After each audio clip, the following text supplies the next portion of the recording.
Welcome to tonight's matchup. It's the Alamo Heights Mules pregame show brought to you by Alamo Heights Sports Media, your passion, our coverage of the heart-pounding action. I'm your host, LARHON Fields. I'm joined by my co-hosts tonight, Brian Monet and Joe Navida. We're here on the road at Buccaneer Stadium in Corpus Christi, Texas, to bring you the coverage of the second-round area playoffs. Our matchup tonight is an area playoff game between the Mercedes Tigers, led by Coach Roger Adame in his 10th season, versus your mighty Alamo Heights Mules, led by head coach Ron Ritterman. Guys, it's a pleasure to be here tonight. How do y'all feel about tonight's matchup so far? Oh, man, it's a pleasure to be here. Happy to be here in Corpus Christi, Texas, rather. You know, we talked earlier about how styles make fighting. It's going to be an interesting matchup because, I think we might have seen this team before. It might be a little bit familiar. What do you think, Joe? Oh yeah, I mean, I am excited. This is Texas high school football playoff time, and it's the most exciting time to watch these games. I'm looking forward to this game. I expect a high scoring game, but every time I do, I get the opposite. So we'll see. But yeah, it's a beautiful night here in Corpus Christi. From the stadium here, you can see the new bridge being built. Man, it's gorgeous. beautiful. The stadium's lit up, very nice, and I'm ready for some action. Thank you, Joe. Well, just to give you all some insight on today's matchup before we delve into the teams and the keys to victory as well as the players to look out for, how did we get here? That's a great question. So, Mercedes Tigers, they finished second in their district, 5A, Division II, District 16. They were the runner-up to Ed Couch Elsa, who it will be facing the Bernie Greyhounds tonight in Laredo, Texas. And last week, the Mercedes Tigers took care of business against the Sherryland and defeating them 45-20, which was unique because they played them earlier in the year and they succumbed to the Sherryland high school football team, and they were able to take care of business this time, so they moved on to round 2 to face Bernie Greyhounds, and here we are. Here to face the Alamo Heights Mules. So here they are to face your mighty, mighty Mules, and we look forward to this matchup because as you mentioned earlier in the day, as we were breaking down film and watching things, you mentioned something about this Mercedes team, Brian. What was that? Well, they're really similar to the Alamo Heights Mules in how they try to stylize themselves in terms of play, right? Both, just like Heights, teams try to be very balanced, right? When we're looking at their total yardage in terms of team performance, right? They have 151. They average about 151 yards per game passing the ball. That's on 13 TDs. In terms of rushing, they favor the rush quite heavily, right? 276 yards per game, 36 TDs on the ground. So this is a team that's going to really try to establish the run, right? They'll go to the pass if the run isn't working, or they'll go to the pass to kind of keep you honest, make the Mules flinch a little bit, make their opponents flinch, but they're definitely going to favor the run. The only problem is stopping the run is what Alamo Heights does best, right? This is a team that wants to get down in the trenches and get dirty, get physical with you. And I think, we talked off camera, this is going to be a team that if they can't establish themselves early, right? If they can't be effective in the trenches against Alamo Heights on the run, they're going to be in for a long night. We talked earlier about how this team really reminds us of Alamo Heights, right? Where Alamo Heights wants to run on the ground. They try to be balanced, but they're going to establish the run. So it's going to be kind of like a man in the mirror type scenario. And I think the team that executes most is going to be the one that wins. That's typically how it works. So I'm glad you simplified that for us. Thanks for the breakdown there, Brian. So, Joe, Alamo Heights, how did we get here today for Alamo Heights football? Well, we've been put in a new district this year, our first year of the 2-year, being put in a new district, which was a good thing in a way. We've always felt, I think, at least the everybody, the fans, and maybe the people in the athletic department, that they give us more of a chance to prepare for the playoffs this year. And it was tough, obviously not the huge blowouts from last year, but they played a great game and continued the success with different people. Not the beginning of the season, you weren't really quite sure what kind of team, what was like, what were we? But it turned out we ran the ball. really well, and went without our starting quarterback for about the first 4 games, and still did very well. Now that we have everybody back and doing good, yeah, I'm looking for them just to continue what they've done in the regular season in the playoffs, and that is like you were saying, running the ball and passing when it's needed. But obviously, our bread is buttered on the running game. We have the two running backs with contrasting styles, and I think that really throws off some teams in how they defend. But yeah, it was just playing, bend but don't break defense, and just playing, a rushing game and just overpowering people. I think our offensive and defensive line, really held its own, or not just held its own, actually was really superior, which helped us in district. And I mean, you just don't go 11-0 for anything. But I'm looking for the lines to keep going, and hopefully we can make a run in this playoff. Well said, Joe. One thing that I'll add on to both of your points is, yes, I had the same exact thoughts about Mercedes. Man, they look kind of like us. They make explosive plays out of nowhere, and as we've seen DK Garza, make a one cut and then it's to the house 80 yards later. They both have that same feel, but we all know, you love to say it, styles make fights. Weight classes make fights too. And that's true. Mercedes has not been, devoid of the playoffs. This is their first time back. They missed the year before, but they've been a perennial playoff team. Correct. So they're not new to this. They may be new to the opponent, right? Mm-hmm. And speaking of which, Coach Robert Adame was speaking to CBS 4 News Rio Grande Valley, and he mentioned that he preaches to his guys about life is an opportunity. And he also says that football is an opportunity, and he wanted his team to have the opportunity to get on the field with a team that's the best of the best, such as Alamo Heights, and maybe they have an opportunity to take a win, and he feels like they're prepared for a moment like tonight. So we're going to see, right? We know that Alamo Heights and Coach Ritterman has the same mantra: one game at a time, respect the opponent, game plan and scheme for the opponent. So tonight something's got to give. We always go back and forth trying to put our thumb on the pulse of the team and figure out where they are in this journey, because we have seen different variations. Joe, you said it best. We went the first 4 weeks where we had somebody step up and fill big shoes and guide the ship. We went 4-0 against 6A ball clubs, of which, 3 of the 4 made the playoffs. So you had Seguin, you had Churchill, and you had Canyon all make the playoffs. So that's a testament to the hard work to the coaches of Alamo Heights, Ron Benham and his staff, Coach Branco, Coach Ricker, all of these guys putting in the work with their positions and groups and getting them ready for everything to be thrown at you. This was a very wonky season. Yes, we were in a new district. We had tougher talent, and we had internal challenges. Mercedes on their end, they did not win their district, but they competed. They were runners-up to Ed Couch also. And so they're looking to not only just be back in the playoffs, but make their mark. So with that being said, guys, let's get into the players to watch, so to speak. We have, let's start with you, Brian. Mercedes. Who are the players to watch on offense? Well, Coach Adame talked about opportunity, right? And since we quoted Coach Adame, I'm going to quote Eminem. Opportunity comes once in a lifetime. And this is the opportunity for those players, specifically number 21, Cortez. He's a senior wide receiver, quarterback off of the Mercedes Tigers. This is a young man that averages 105 yards per game on 8 TDs, over 1,100 yards total for the season. He's the quarterback, and I believe this Mercedes Tigers offense is going to go only as far as their quarterback can take them. Again, this is a team that likes to establish themselves with the run.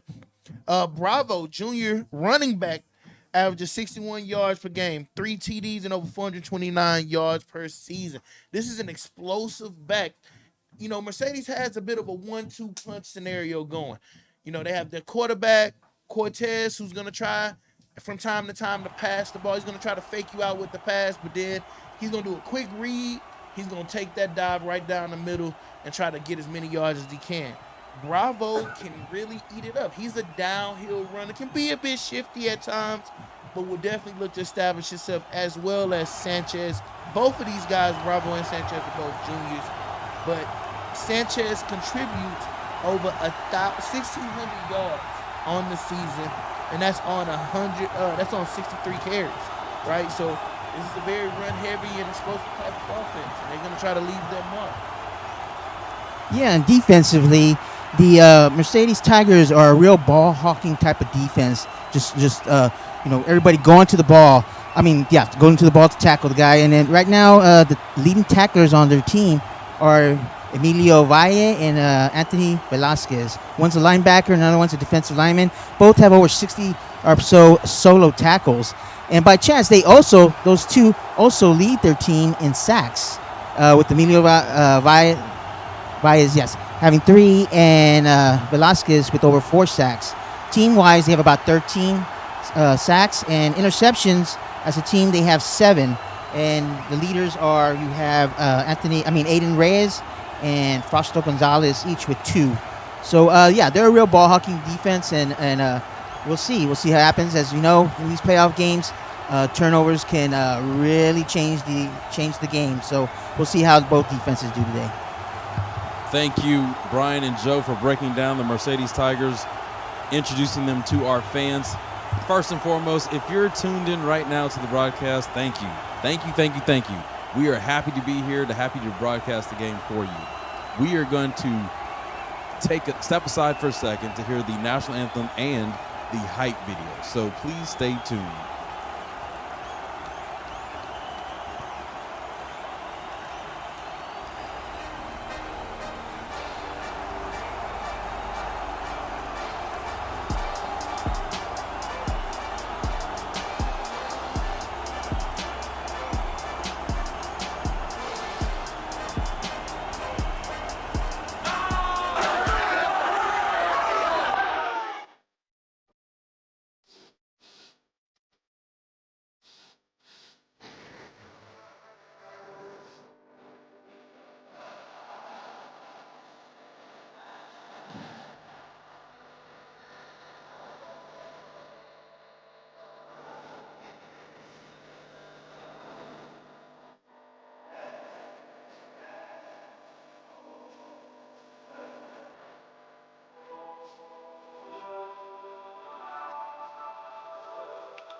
Good evening again, and Alamo Heights, welcome to another exciting night of high school football here at Buccaneer Stadium in Corpus Christi, Texas.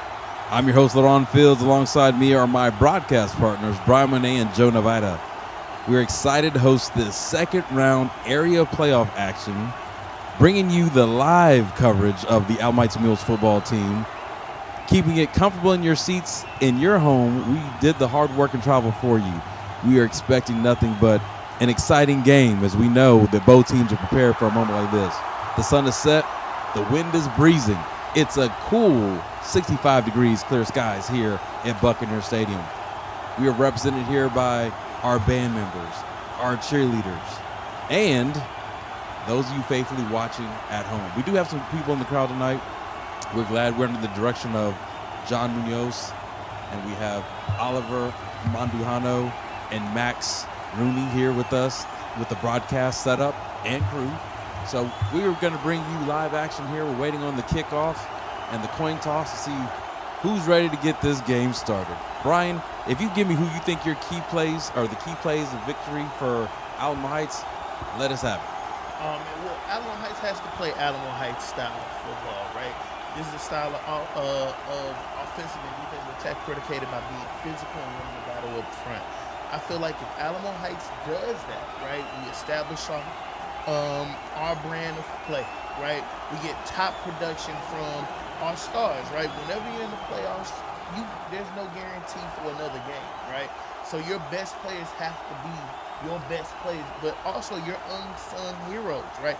These are the little known people, right? The individuals on the team who might not get the shine from game to game. They also have to stand up because at this point, it's too much film. There's no surprises. So big time players got to make big plays. And Joe, what are the keys to victory for Mercedes? If they were to upset or beat the Alamo Heights Mules, what would they need to do? They just need to run a real good a ball-controlled offense. They want to control that clock, good, long, sustaining drives to keep the ball out of our hands, our offensive players' hands, and just methodical drives. And I think both teams, they just want to limit the amount of penalties that they get, and also turnovers. Because as we know, in these playoff games, most of the teams are pretty even as you move up and get deeper into the playoffs. And the thing that makes the difference is those nasty turnovers. They can just change the momentum significantly. And also, like I said, the penalties. You don't want to see one of these long runs and great touchdown runs or great touchdown passes have to be called back for a penalty because it really changes the game. But anyway, I think it's the team that limits the penalties called on them, and also that can stay away from those nasty turnovers. Well said by the both of you. Yes, turnovers are always a thing you don't want to see. You're just responding. Like the change of possession is a big deal. How do you respond?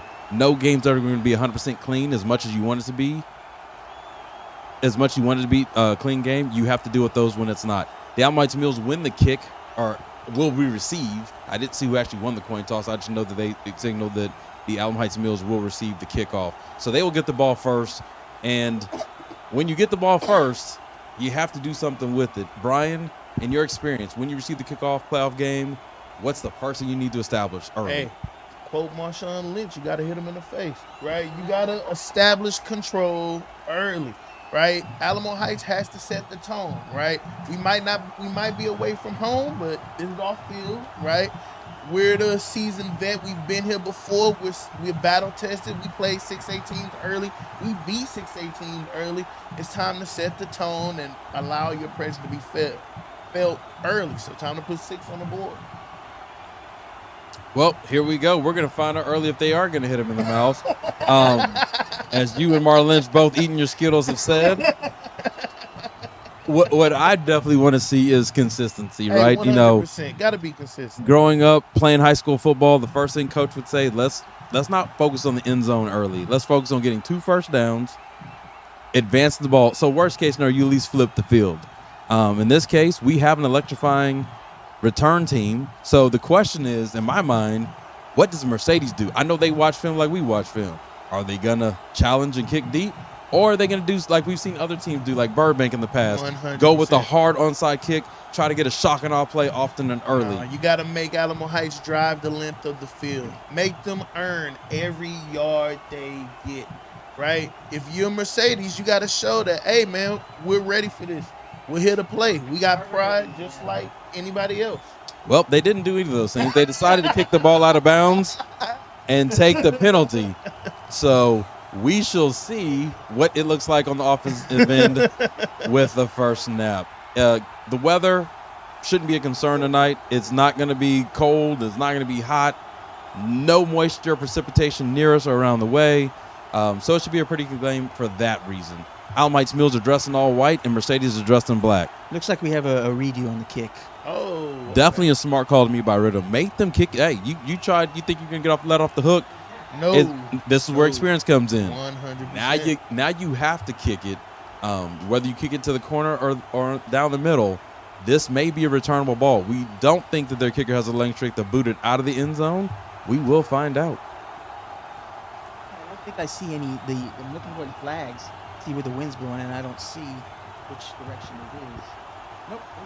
Yeah, and there's no wind. Like you look at the big flags in the western end zone, they're barely moving. So this ball should be returnable.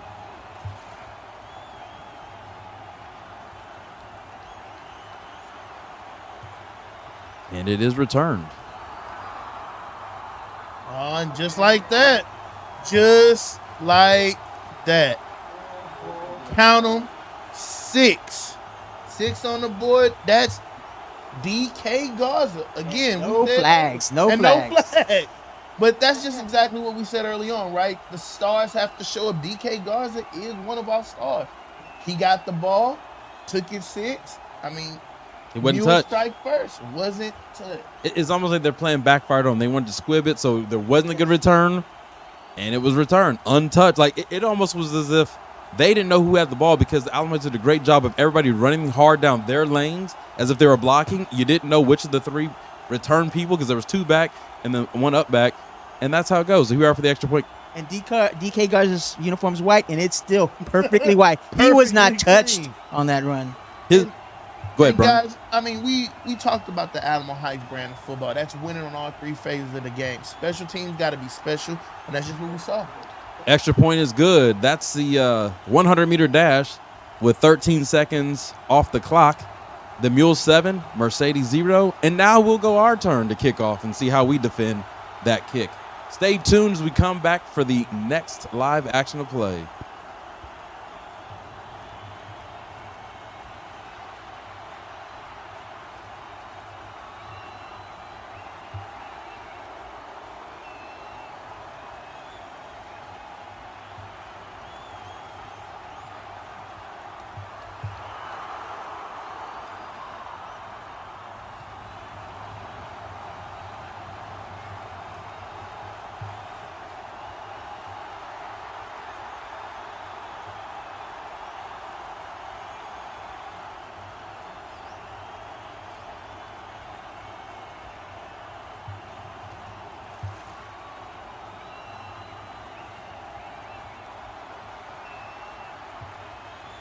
All righty, welcome back to the broadcast.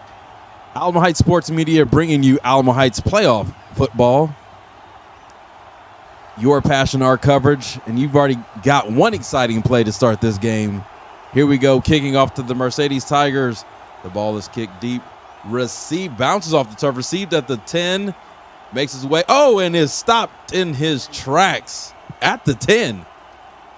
Looks like that was a tackle by number 24 of the Alamo Heights Mules. That's Crockett Funkhauser. Bringing the funk on special teams, standing on business. Everybody stayed in their lanes. Perfect. They did. That hit was brought to you by Dual Season Seats. Keeping you cool even when it's hot. So right now, the defense is getting its first crack. We haven't seen the offense yet, so the defense is actually going to start the game off for us. Let's see how effective the Mercedes Tigers run game is with this first possession, or if they shake it up and come out with a different look. Got a man in motion. Got a pitch going wide, and heat-seeking missile tackled with a loss of 1 on that play. Looks like that was Balacher Fuentes of number 17 of Mercedes with the carry. And the stop was by number 29 of the Alamo Heights Mules. That is Max Bacon. He started off the game on defense, sizzling. Here we go. Mercedes likes to run a quick tempo. They got trips to the right. Trying to spread the Mules out wide. Here we go with the handoff to the short side of the field and taken out of bounds for a gain of about 3 yards. That was number 44, Isaiah Castro with the carry. Love the containment. On the side. Stretching it out. Good job by number 14, Trip Johnson, reading the play, not being fooled. This Mules defense is showing an impeccable ability to be patient. Bringing up 3rd down and 13 from the 11-yard line. The Tigers are looking to call the right play. The Mules are adjusting on defense. I expect a pass here, gentlemen. Back out in the field in motion. Got a pass. Got heat coming. Deep pass. Sideline. Ball is caught. First down for the Tigers. Big time At reception. the 38-yard line. Frankie Salinas, number 86 of the Tigers.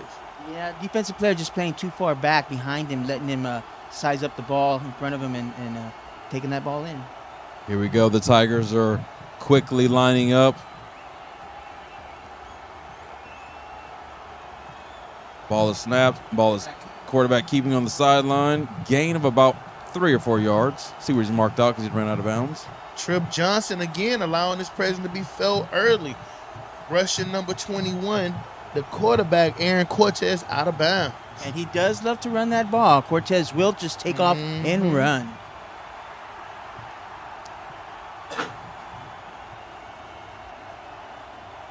Mercedes with a 2nd down and 6. Ball on their 42-yard line. Man in motion. Another handoff to the far side of the field.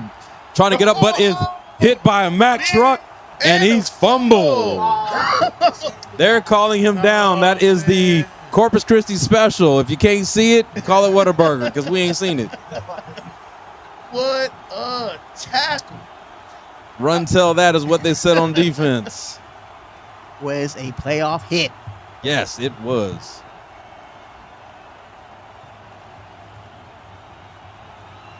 Big time play by Max Bacon. Coming fresh out the pan. 3rd and 7 to go. Ball on the 41. That would have been a loss of 1 yard. Another crucial 3rd down for the Mules defense. Let's see if they can get a stop. The clock is over.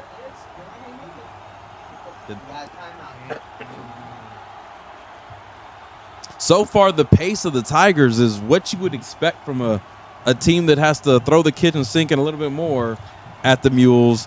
They're starting off in their comfort zone with the runs. They're trying to go short side, wide side.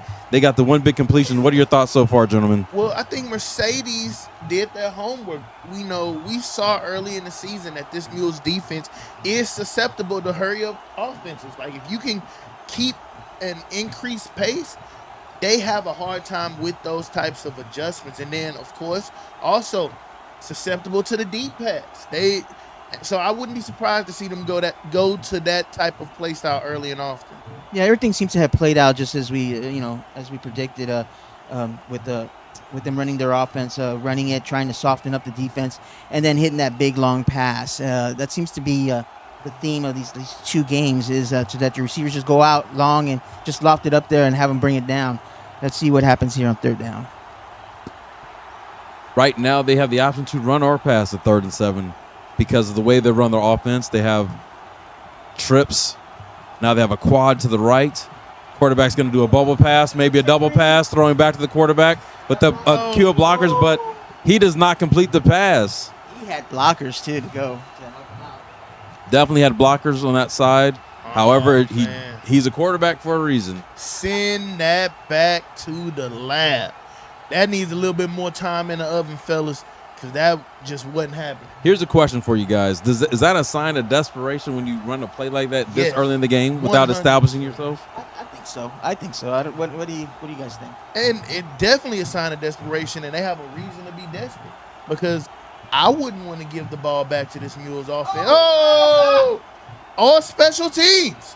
One-man show for Patrick Arriaga. Not only did he block it, he rocked it to the end zone. All phases of the game. Well, right now it's one phase of the game. We've got 13 points on special teams, which is unheard of for a game to start. Yeah, we mentioned we went over the offense, we went over the defense, but we forgot about the third part of the game, special teams. They have been very special. Definitely. Wow. I mean, it's not that we forgot. You just don't expect. I mean, they're there. It's like in pecking order, offense, defense, special teams, not special teams, defense. I mean, the offense got to go over and do some laps real quick and warm up on that track. They'll be so cold by the time if they get on the field. Man. Well, The good news is the Tigers offense will get another shot. They will. The extra point is good for Gannon Laswell.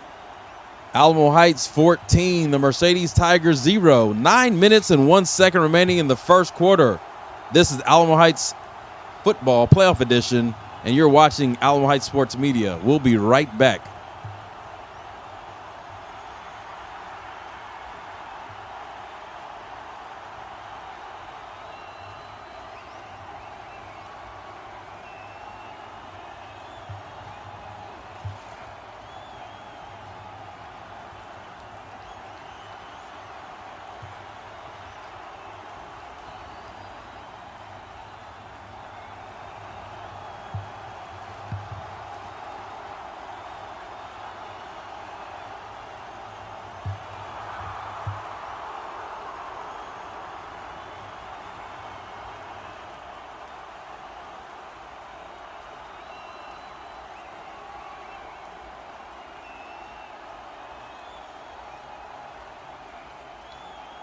Welcome back to Alamo Heights Sports Media as we bring you this playoff action here from Buccaneer Stadium in Corpus Christi, Texas.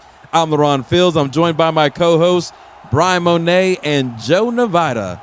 We're here bringing you this live coverage on a Thursday night as the Mules kick off for the second time this evening. The ball is being returned by Mercedes, getting up the field, breaks the first line of defense, but then gets brought down at the 22-yard line by a gang of Mules. 20-yard return. He took it at the 2. Took it up to about the 22. 20-yard return for the Mercedes Tigers. Their second opportunity on offense. Brian, Mercedes on offense, what do you expect them to do on this series? I expect them to test our secondary. I mean, it wasn't that they didn't find production on their first drive. It just stalled out. So I expect them to continue their misdirection, continue some trick plays, and test that secondary. And I am wrong, especially early on. Big stop by number 57 of the Alamo Heights Mules. That is George Braden playing big. You know, it's interesting. When I watch film, I don't remember seeing the 44 run the ball. I didn't either. I saw number 1. Correct. Which that's Robert Sanchez, running back, the junior. He's their leading rusher. He is their leading rusher. Maybe he's hurt. I don't know. That's interesting, you know. I know sometimes coaches like gamesmanship and switch out backs, but maybe he thought he needed a bigger back with the senior in Isaiah Castro. But right now, that's not being too effective for the Mercedes Tigers. Not at all. Now they're flipping the field. They got the trips to the left. They're handing the ball off again, and just like that, it's another tackle. It doesn't seem like Castro's he's a nice size, but he's not getting through the hole quick enough, and it's not deceiving the Alamo Heights Mules defense. Exactly. That's a big tackle by number 9, Kip Giles, with the tackle for a loss. Now you keep him back in 3rd down and long. Yep, definitely a passing opportunity here. So you don't know if we're going to pin our ears back or if they're going to go for the nice home run. We got single coverage down on the bottom of the boundary. Another handoff. Man, that's intriguing. They're trying to catch us asleep or something. Well, clearly we're not asleep because we were up 14 points. But Yeah. I hear you, Joe. You know, we've seen this before. One thing we were very appreciative of last week with the Corpus Christi Ray Texans was their decision by their coaches to mix it up a little bit. It looks like Absolutely. It looks like that Mercedes is panicking because this is not a time to go for it. Now, can they get it in their mind? They've got the swag that they can do it. They haven't shown us that they can other than that one pass, so I got to see what they're going to do. Handoff. You might as well pack up the bus because this game's over. Like, seriously, if you're going to run it on 4th down or 4, you haven't gotten a big run yet, that is very questionable, folks. From your own 23, I question that decision. That's incredible. I used the wrong choice of words. I shouldn't say I questioned it because that was just – Look, let me be clear. This is an Alamo Heights broadcast, right? We don't shy away from who we are more partial to. However, we do have perspective, right? I don't think with being down 14-0 from my own end zone, I would try to run the ball. We know that this Heights defense is susceptible to the pass. You've had success with the pass. Why not pass the ball? It makes absolutely no sense. And then you give a potent Alamo Heights offense who's well rested the ball from your end zone. You're begging to be in the hole 21-0. And you False commit a- start. Oh, so this is on Heights. It looked like Well, It looks like offside from what I saw. false start against False the start on the Mules. That'll be back them Hey, up 5 yards. Merry Christmas. No, but to your point, yes, we have perspective. It is, again, if you're listening from Mercedes, we're not trying to call out Yeah. Coach Adame. It's just shocking because Yeah. all season we sit here and we see coaches make decisions, and you're like, from a football perspective, Correct. the book says punt the ball because, Correct. A, if you give the ball up in your field and you're down 14, you're sending the wrong message to your team. Like, hey, do you believe? You want to say you believe, but you don't want to make it that much harder to believe. Here we go. To the 5-star. 2 to 5. So far, we have 3 touchdowns, and not Incredible. one of the person to score got touched. There's been no baptism. There's been no nothing. So it's like going back to the perspective we had. when we get back home, they may not even have to wash these uniforms so far. Well, Joe, I don't know how you roll, but I still think needed some sanitation. They did sweat. I mean, Yeah. just And it is a comfortable 63 degrees here in Corpus. it is. And, even though they play on field turf, sometimes you get some little pebbles that run off on the jersey. So here we go with Gannon Laswell to kick his 3rd extra point of the night. That kick is up, and it is no good. Wide Not to the good. left. That's the first mistake of the Mules of the night. Yeah. It was on special teams, as Oliver Mandujano just pointed out as he runs the scoreboard for the live cast with his Spurs hat and his thumbs up. Well, the Mercedes Tigers offense get an opportunity to come back onto the field and try again. Let's see if especially for our Valley viewers out there, our Tiger fans, let's see if we get a little bit more production out of this Tigers offense, because it's not like it's been all bad, right? They've done some good things on the offensive side of the ball. It's just running it 4 downs in a row isn't one of those, right? Especially when your opponent is really good against the wall, right? You want to test that secondary. So let's see if it gets tested. Well said on your part. Here we go again. A kickoff return. Let's see if they can get, good field position. I would assume, right, if I'm a coach of Adame or just a football coach in general, I assume this is the drive they come out, what you have to lose mentality, and sling it around the yard. You have to maybe get the pass going to get the run going. Returned from the 5, up the field, breaks one line, tries to get loose, and is brought down around the 23-yard line. Number 25 for the Mercedes Tigers, and that is Frank Gonzalez, Jr., DB wide receiver, returner. Joseph DePierre for the Mules on that tackle. Here we go. It's the Mules defense, 3rd time on the field. I do say I like Mercedes' exotic packages, right? They're lining up in the trips. They're flipping on both sides of the field. They've been on the left side. They've been on the right side.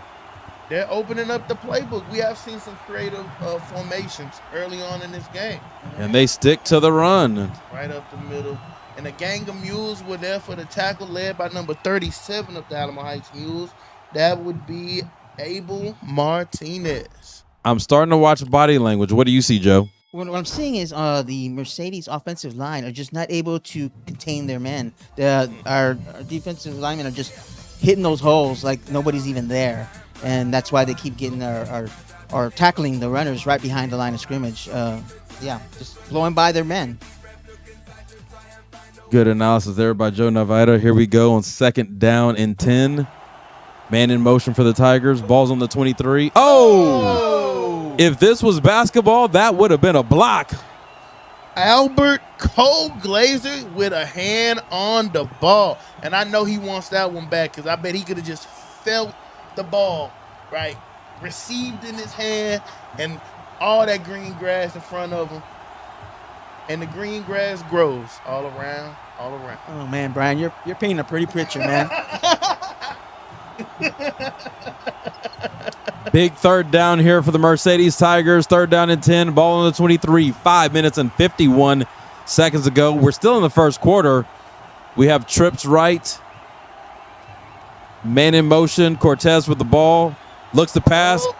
And he's getting held on to, but released. Ball is thrown, shakes one defender, and lit up at the 24. So all that action for maybe 1 yard gain. Wow. Well, kudos to the offensive coordinator on Mercedes side for getting a little bit creative, right? They decided to come out and get the ball out of the quarterback's hand, pass it around a little bit, and it looks like they're going for it on 4th and 10. Incredible. Offensive coordinator Paul Reyes has to have something special here. The team looks to the sideline to get the call. We have trips to your they're gonna field side. You think it's they're gonna take it? That's a smart move. Oh, let's see how far it bounces. Yeah, I mean, it's better than the alternative, which was going for it, but that's still a short field for this Mules offense, who has literally run one play. So let's see what offense coordinator Mike Branco has up his sleeve for this drive. If I had to guess, I would think he wants to establish the running game, get this clock turning, because what makes this game interesting is we've had 20 points on the board. Yes, two scores on special teams, but the clock hasn't ran. It's literally been 6 minutes and 59 seconds in the first quarter. So if you want that clock to run, we got to run the ball. Let's see what they do here. Oh, they start with the pass. Quick slant. Ball's caught. Up the field. That is Hunt Conger on the reception. Pitch and catch from Mickler to Conger. Good thing is the ball was inbound, so the clock will run on that reception. Yeah, and a nice tackle by the Mercedes player to keep them from gaining any more yardage on the run. Good observation.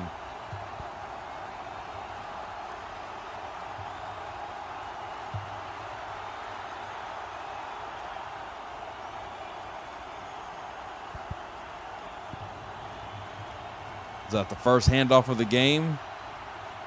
Looks like that was a rushing attempt by number 21, D.K. Garza, and number 54 of the Mercedes Tigers.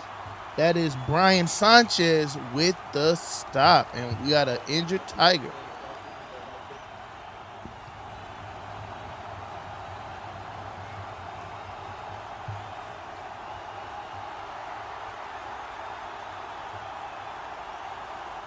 We have a player down, so we're going to step aside, and we'll be back after this.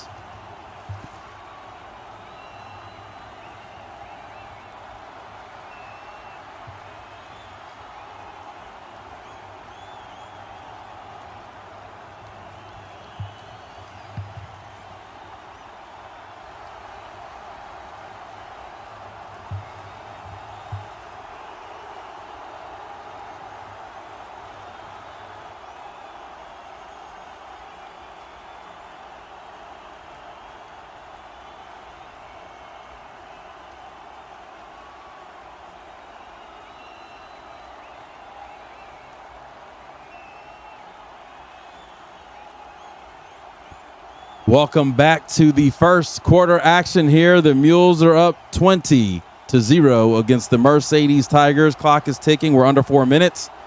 The Mules are on offense, looking to get another score. The band of the Mercedes Tigers is jamming right now, so let's see if the beat revels up the Mules. And we have an up-the-middle run by none other than D.K. Garza. He may be close to another Mules first down. And that's a tackle by number 34, Noah Wayne Rostro of the Mercedes Tigers with the stop. That is actually a first down. He did pick it up, so it's first down to go.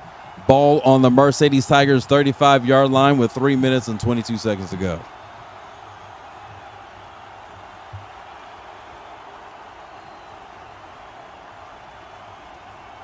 Mickler drops back, looks to flick the ball, and wide. Interception. Intercepted.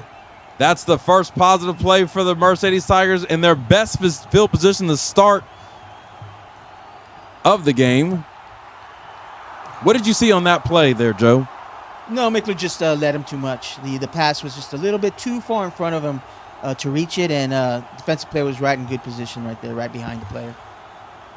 And looks like that's an interception by number 83, Josue Marino. I concur. Like, so on plays like that, this is one of the things that I need our Mules quarterbacks to understand. You can't be nonchalant when you throw. You got to have the same mechanics, follow through. We call him the flickler. In that case, that's the wrong flick we want. Meaning, I saw the nonchalant flick of like, oh, he's open. But you got to understand if the ball's not precisely thrown to some of our receivers, it could be a tipped ball and then easy pickings for the defense. So here we are, our defense on the field again. Mercedes in their trip to the other side of the field. Cortez drops back, looking deep. Pressure there. Ball's thrown. Oh. And ball is caught. I don't know why he's running because he's down at the 45 of the Mules. But that's a problem. If you let Cortez have time, it's hard to guard everybody for more than 5 seconds. Correct. Pressure did not get home. It looked like Cortez wanted to take off, but they closed the door on him. Yeah, that was his. It seemed like that was his first in-string, but what a heads-up pass to Victor Cuellar, number 15 of the Mercedes Tigers. I bet he wish he could have that one back because, I mean, if he would have kept his feet, there was nobody in front of him. It was 6. Yeah. Well, I mean, that's all fun and games when you are in a rhythm, but that's the first ball thrown outside of the first one we saw earlier to an action type play where you have to make a decision, and he chose to save his life. Oh, looks like, is it coming back? Yeah, it looks like it's coming back. I don't know if it's illegal man downfield or might have been illegal man, ineligible man down. Yes, downfield. which Oh, is wow. when you have a quarterback that runs, it happens. So you're thinking one thing, oh, let me go block downfield, but then your quarterback pulls up because he can't escape, as you mentioned, Joe. And a great play turned into a not so overall great play. Well, we saw early on with Aaron Cortez, his first instinct is oftentimes to run. So I wonder if his line was expecting him to kind of take some time and run there, and he just couldn't.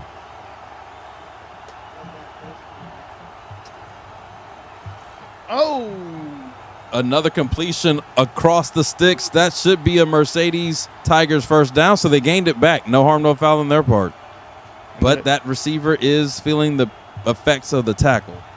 That was Oliver Duffin with the hard tackle.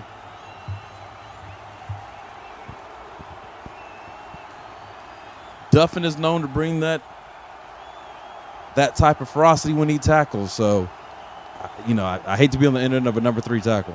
And off camera earlier today, we were talking about the physicality of the Alamo Heights Mules, and that's what you're seeing on these hits.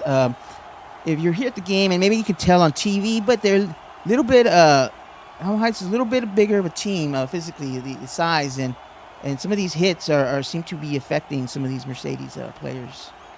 That's a good observation, Joe, and that happens, right? Depending on the level of play in your area, sometimes a play like that in your district may get you another 40 yards. In this game, Alamo Heights definitely is great at being physical, and if you're not used to it, it may just be a little of a shock to you. With that being said, there's 2 minutes and 37 seconds remaining in the first quarter. Alamo Heights 20, Mercedes Tigers 0, but Mercedes Tigers are on the move. It's first down at the 49 of the Heights Mules. Double pump by Cortez. Ball is incomplete. He was looking for his man across the middle. That's an adjustment right now that I've seen. I don't know about you guys, but now they're not looking so much vertically, but they're going horizontally against a cross. Rick, it looks like it was number 86, Frankie Salinas. That was the target and just couldn't connect with the quarterback on that particular pass. So we're going to have 2nd and 10. Ball on the 49-yard line. And there he goes.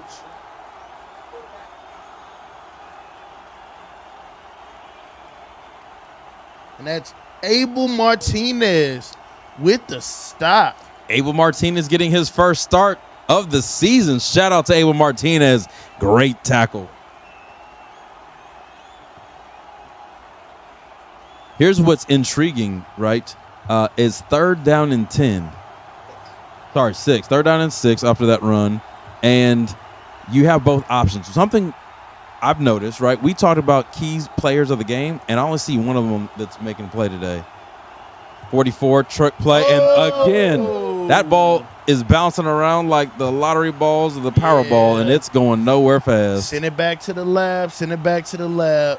So, see, great idea, poor execution. Man, I don't know if it's a great idea because here's the thing: you had the Mules on your regular play call. Well, you know, I'm assuming the idea was hand it off. You got a man slipping behind the secondary, pass it. You know, on that second handoff, it didn't connect. Yeah, but the thing is, when he was running, nobody was in. He could have cut up field and at least got 4 or 5. Fourth down again. 4th and 14. It looks like they're going for it. So, which you should. Like, you have nothing to lose. You could get these. You can pick up these yards. Here comes the smoke from the backside. Oh, and again, he can't. pass to himself. He can't throw it again.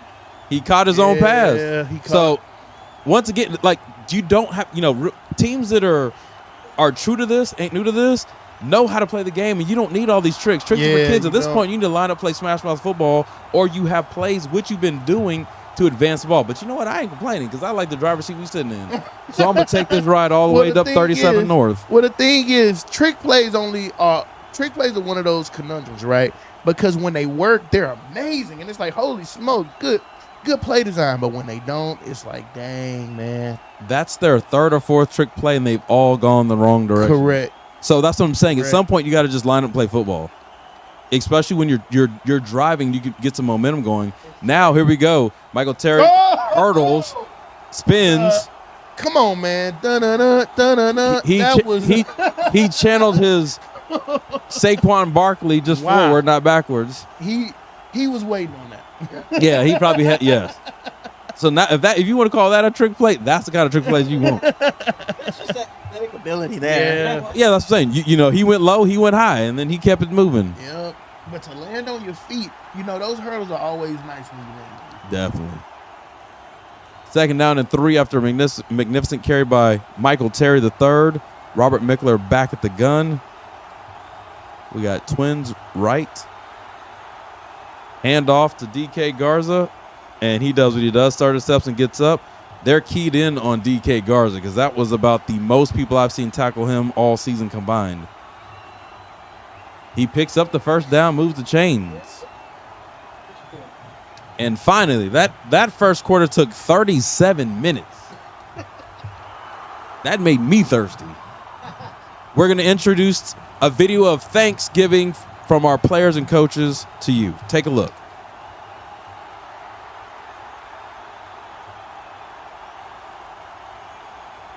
I'm thankful for my parents. I'm thankful for Doc and King and all the personal trainers. I'm thankful for my family always supporting me. I'm thankful for the fans who support us every week. I'm thankful for my family and Coach Ricker. For my family and my coaches. For God and my family. For my teachers and my parents and my coaches. For my family and brothers that I play the game with. For my friends and family. For God, my family, and coaches. For my family and my teammates. I'm thankful for the opportunity to play playoff football. I'm thankful for my family. For my teammates and my family. For my coaches, trainers, and teachers and my family. For Coach Dolan and Coach Ricker. For my parents and the school community. I'm thankful for my parents and the Alamo Heights community.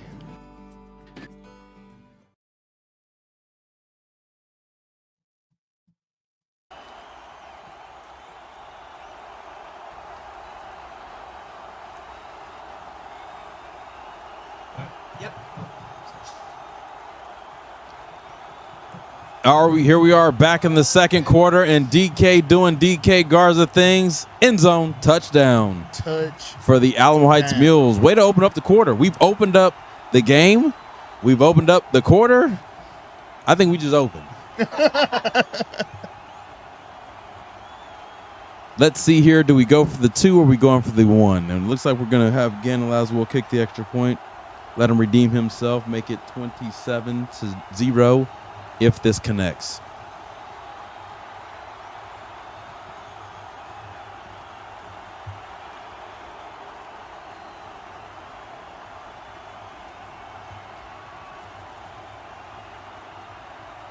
Redemption. The kick is good. Your Alamo Heights Mules 27, the Mercedes Tigers 0. 11 minutes and 51 seconds remaining in the second quarter. Gentlemen, the Tigers get redemption. I don't want to beat a dead horse because I believe in keeping all animals healthy. Do the Mercedes Tigers at this point stick with the trick plays or just try to run their offense and see what they can get out of it? They need to run their offense and stay away from these trick plays. They seem to be finding some success throwing the ball, maybe. mixing it up a little bit better. But yeah, they need to stick to the game plan and not all this trickery.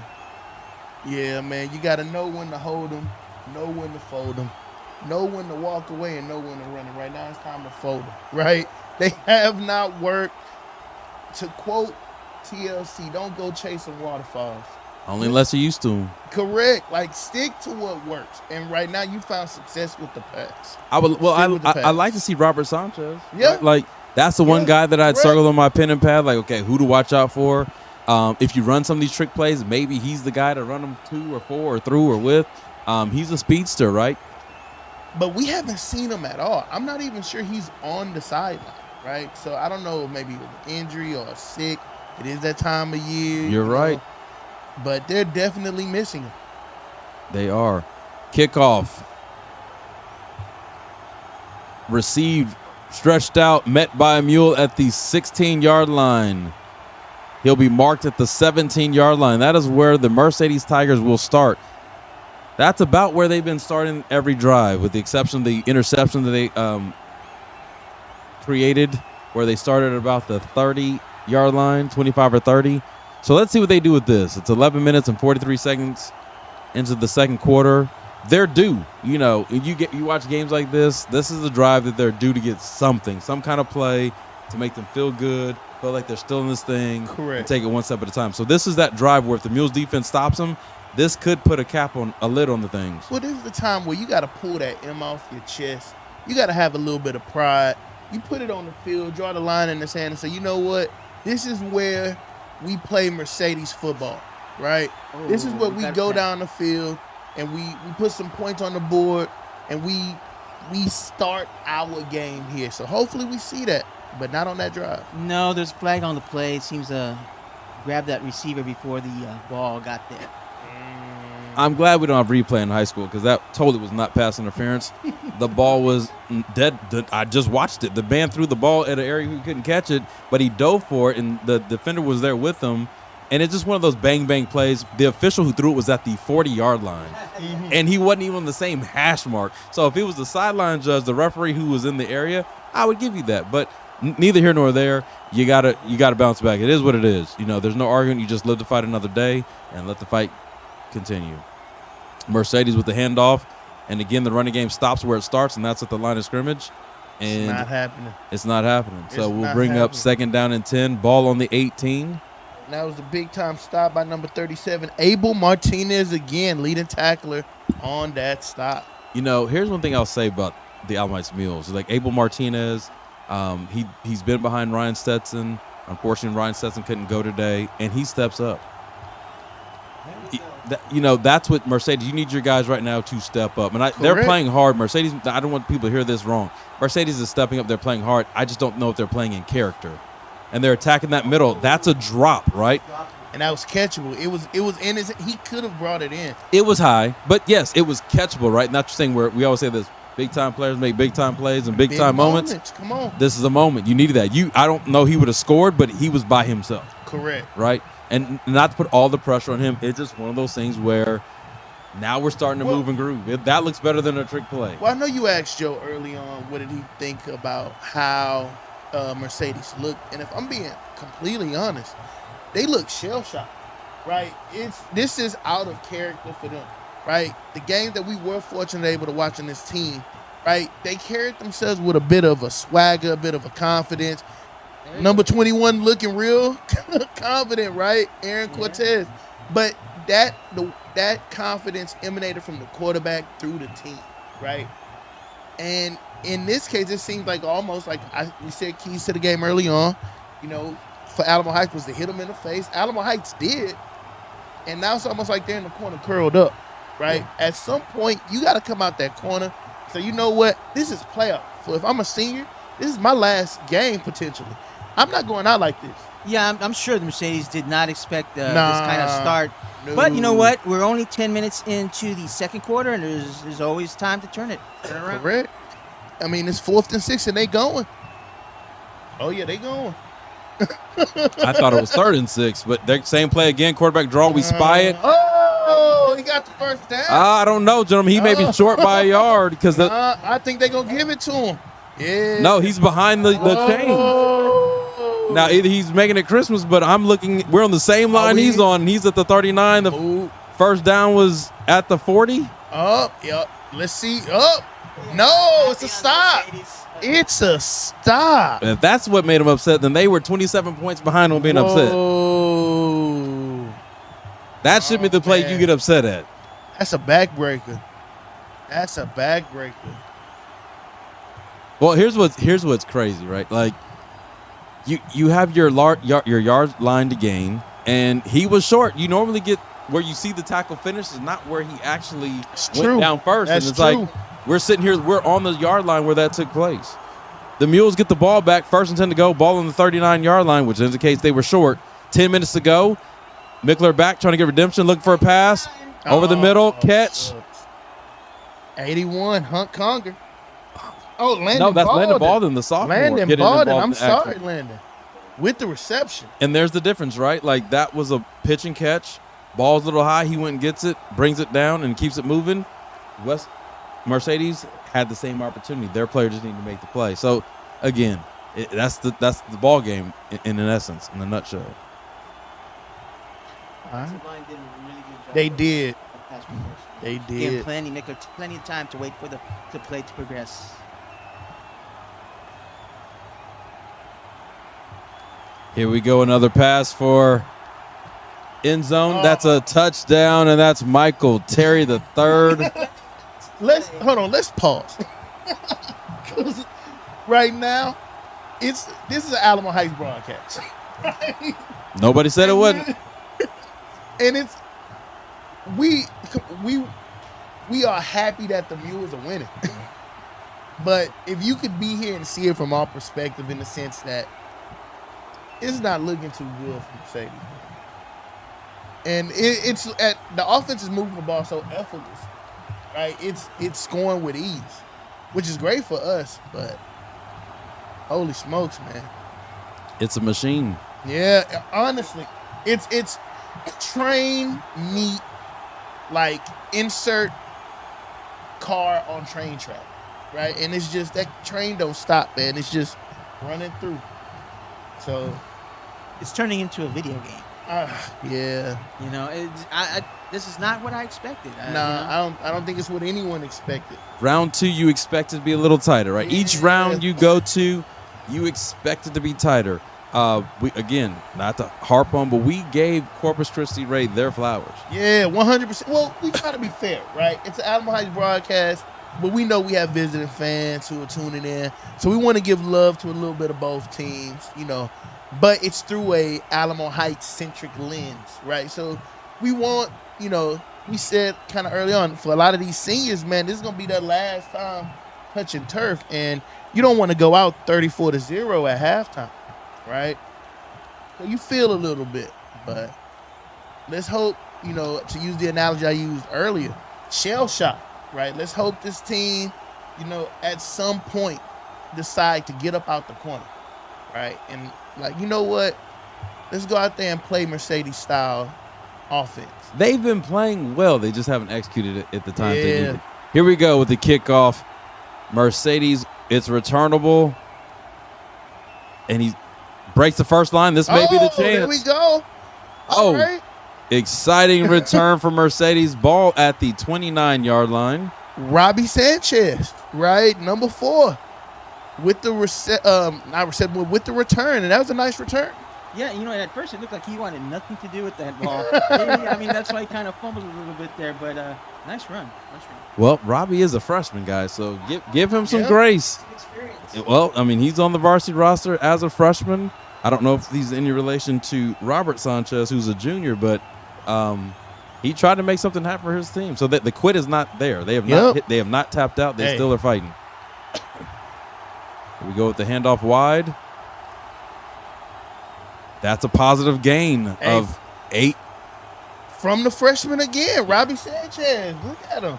Yeah. Seemed like they made a change, or at least they put a different person in at the running back position. Well, they dropped the 4s. They had 44, now they went to 4, and now they're getting more yards. So that's how that worked. And they're opening up that backfield. They're in their spread offense, and they are moving. They like to run the run and shoot. They hand it off to 34, wide side, stretching out. That's not no dice. Again, I know that's their offense, but sometimes it's two things with you got to do. You got to hit the hole hard, or you got to get it to a faster guy to do that, and then have him cut up field. Correct. Yeah, there's like they go left one play, next play the same play, but go right. Same thing with when they line up and trips to the left, trips to the right. They just alternate. Correct. Here, and that looks like that was Noah Buenrostro, running back out of Mercedes with the rushing attempt, stopped by Abel Martinez again, number 37 from Heights. Right? He's been all over the field today. Well, here we go again. It's 3rd down and 7. So let's see what the Mercedes Tigers dial up for this one. They were short on their last possession. Quarterback delay, looking to throw, running. Can pick it up. Oh, he stretches out. Where do they mark him down? Looks like he's short on the. Gonna be short. Yeah, seems like he. So if you're Mercedes, you definitely can't punt, but I feel weird asking the question of do they go for it? Because, well, they don't have a choice. Yeah, it seems like that's been. I mean, what's the point? If you didn't punt the other times, why would you punt now? Yeah. You have to go for it. The question is, what play call are they going to select to go for? But the gamble hasn't been working well up to this point. Wait. It looks like they're lined up in the punt formation though. They might be. Remember last time they quick kicked one punt, right? Yeah. So I see the 2 receivers at the bottom. I don't. Is that not too many men in the huddle? Yeah. What's the point of calling a timeout for? No, they were sitting there the whole time. Like either you know what you're gonna like. Let's be real, right? Like it's 34-0. Like you're calling at this point. It's like, okay, do you punt? Do you not punt? It's not even that conversation. You know you're going for it.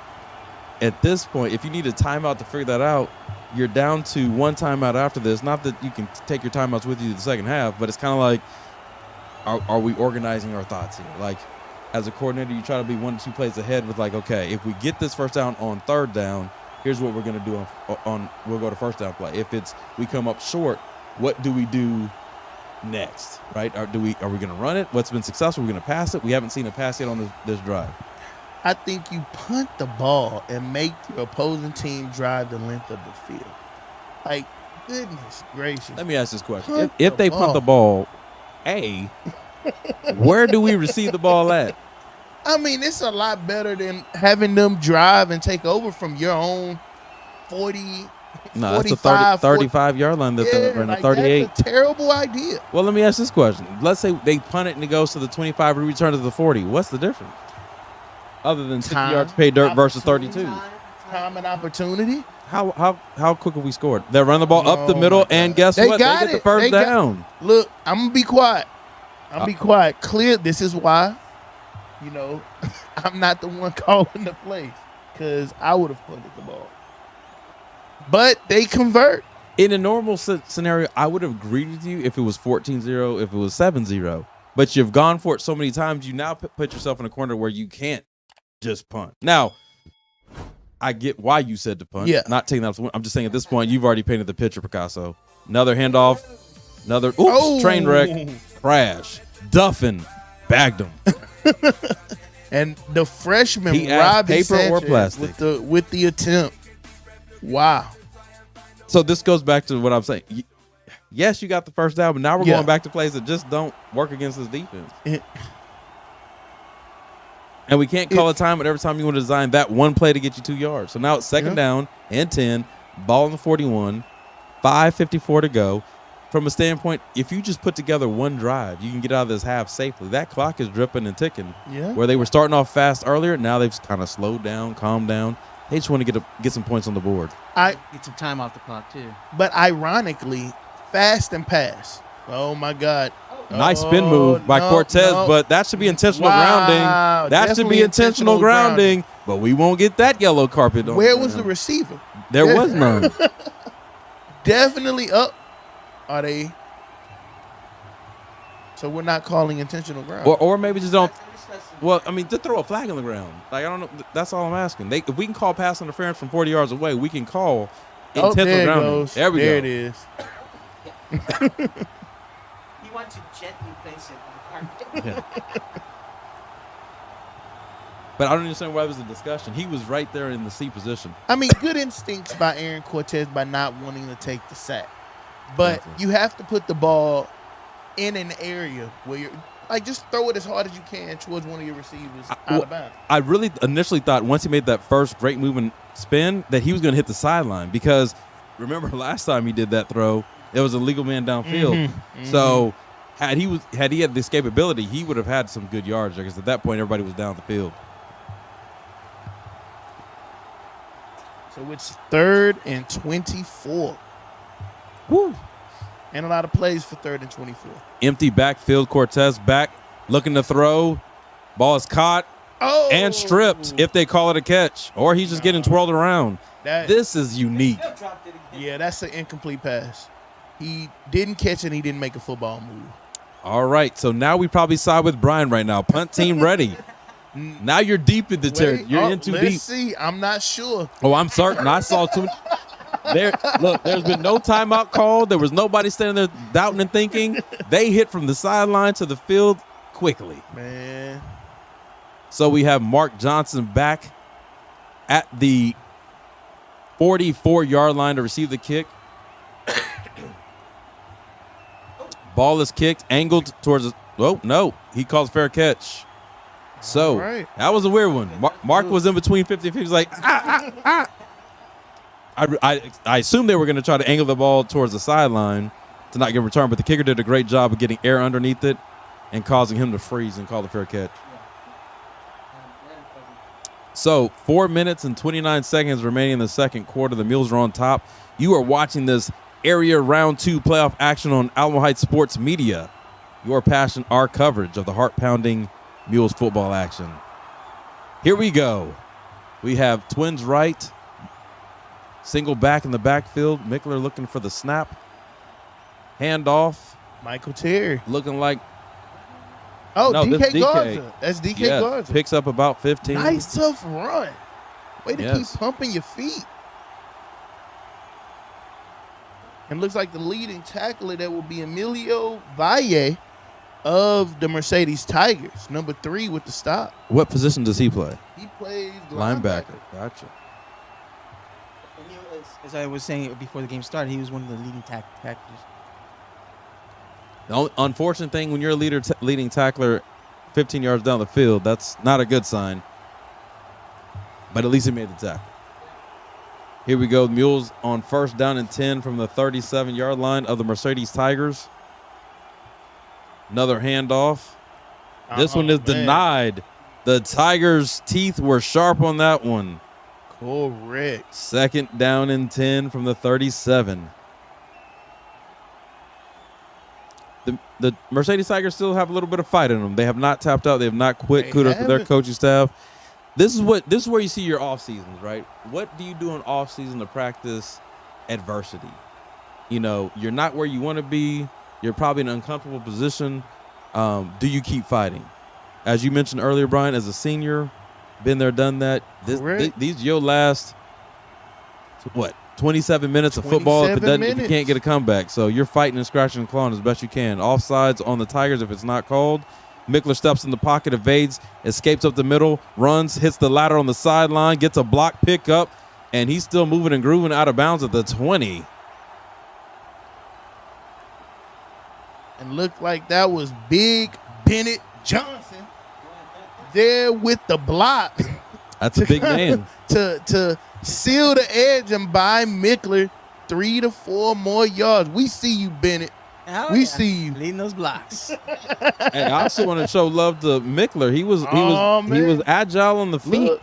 And that's a part of the game that if you see more of in the game, it's going to even help more in the passing game and the running game. Because if he's a threat, got to spy. That's one less guy that can cover. Here we go. 1st down and 10. Ball on the 20. We are on the edge of the red zone. 3 seconds. Pass or run? It's a run. No, he's stutter step. DK Garza launches number 29 into another universe. Whoa, DK lowered the shoulder. Hope it's we a good see shoulder. you, big fella. That was a gain of 11 yards, 12 yards. So it's first down and goal to go from the 8-yard line. The 8, yeah, from the 8. Definitely looking to another DK run here. Mickler looks to the sidelines. 2 minutes and 45 seconds.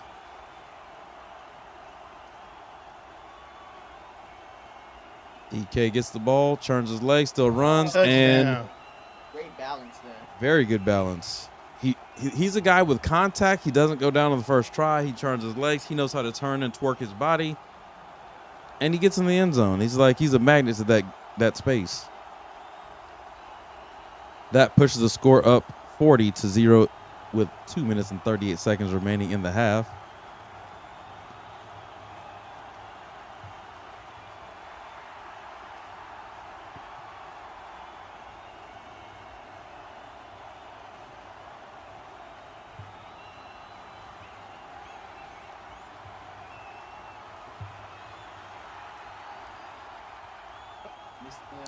Another extra point, a miss. I don't know if that's mechanics, bad luck. It's definitely in the wind. So we'll see if that's the one flaw of the night that we need to work on next week at practice. And just like that, 40 Mule, 0 Tigers.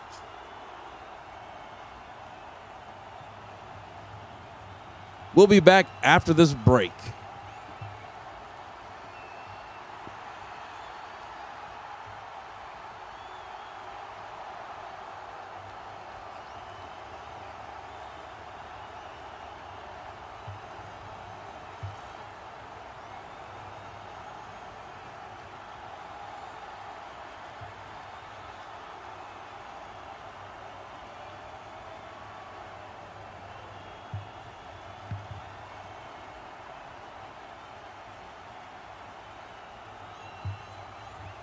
Returning back to action, awaiting the kickoff from the Alamo Heights Mules.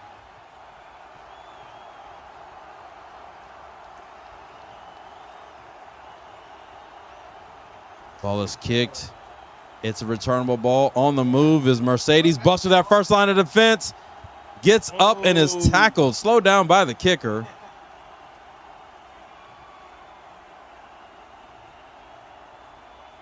.25 Frank Gonzalez on the return. A great return by him. He is not giving up. His feet were moving. Sets him up for good field position. Probably the best night at the Tigers' 42-yard line.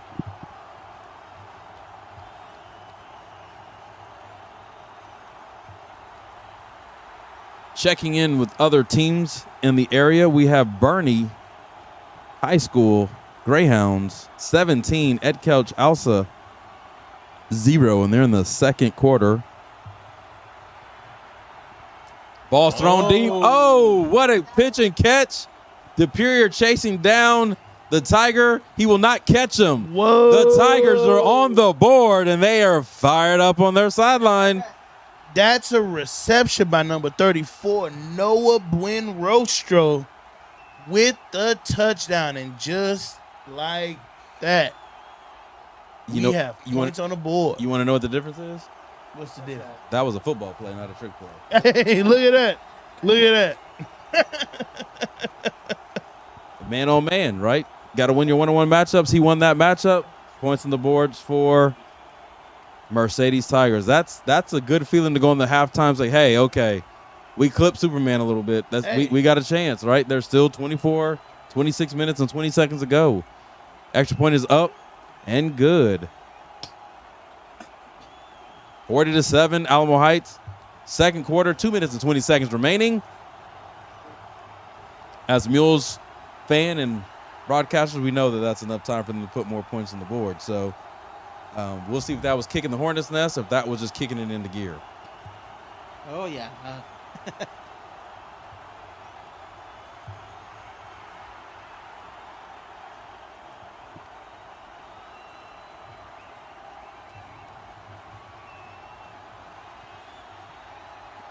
don't know what kind of offense we're going to run on this to see where we're going to just kill the clock or if they're going to try to get another score before the end of the game.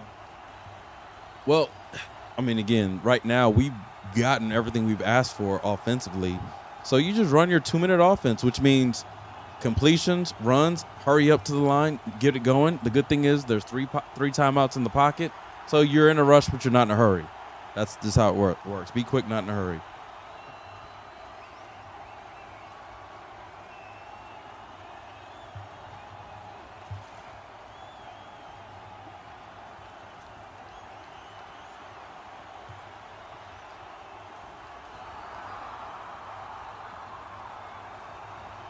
The last thing you want here, if you're Mercedes, is to kick the ball and the Heights Mules score on special teams again. It will give you another offensive possession, but at the same time, you kind of don't want that.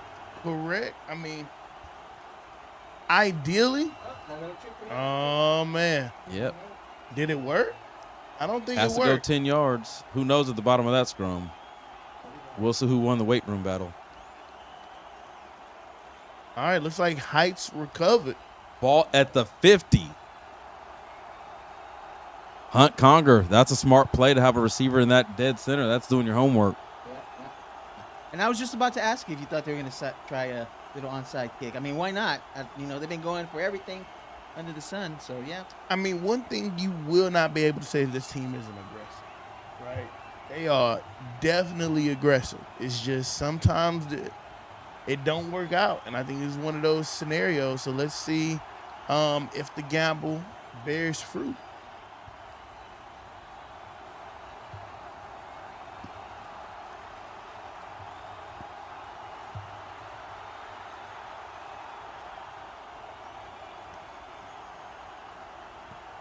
All right. By the Mules and looks like that's number 6. Patrick Arriaga. You know, look. Sometimes you give him the rock, and he's like so excited. He's trying not to be tackled. He was in another gear for everybody else.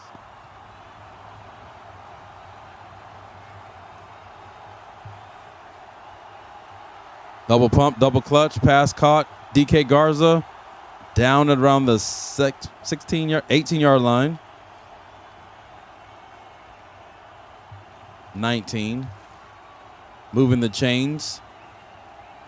Again, right here, the Mules moving the ball. Minute 40 to go and counting. Snap, handoff. Arriaga trying to find the end zone. Nice, tough run. Stopped by a gang of Tigers. Picks up 9 on the carry. Looks like we have one slow to get up on the Mercedes side.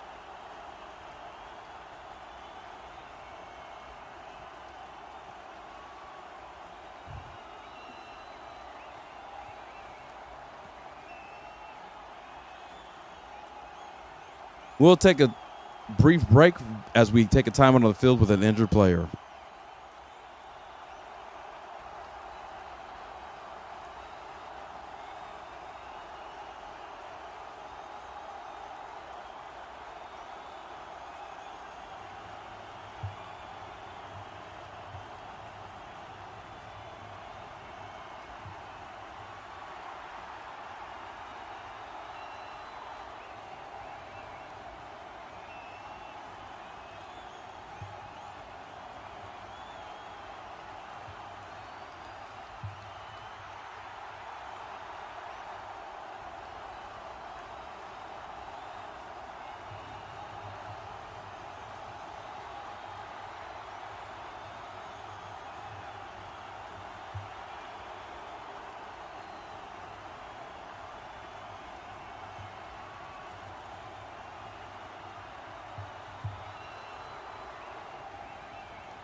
The Mules are lined up, ready to go.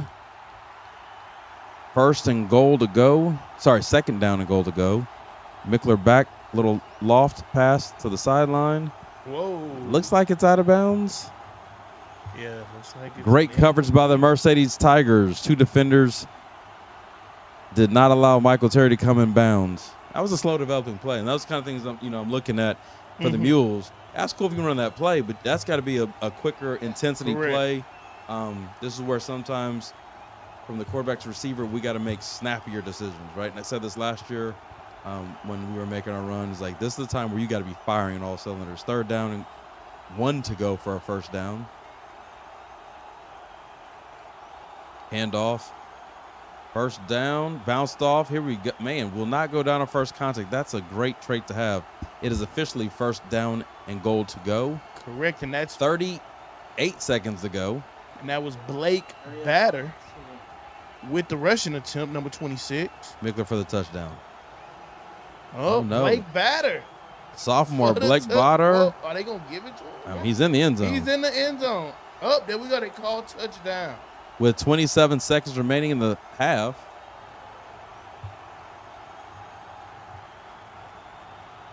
And the Mules add to their lead. If you're the Alamo Heights Mules, you couldn't have drawn this up any prettier. I mean, this is like doing math in pen. The mistakes are minimal, if any. If you're Mercedes, this is like, man, I shouldn't use the pen on this math test because I got some things I got to scratch out and redo. Here we go. Mules with the extra point connected. Up, and it's good. 47 Mules. 7 Mercedes.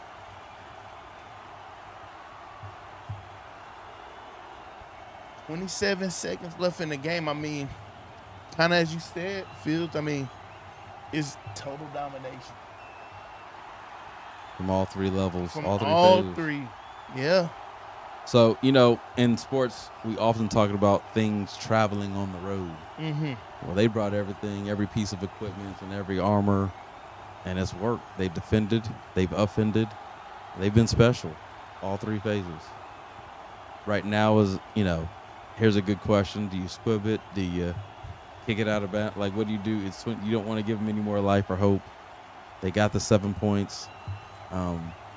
We'll see.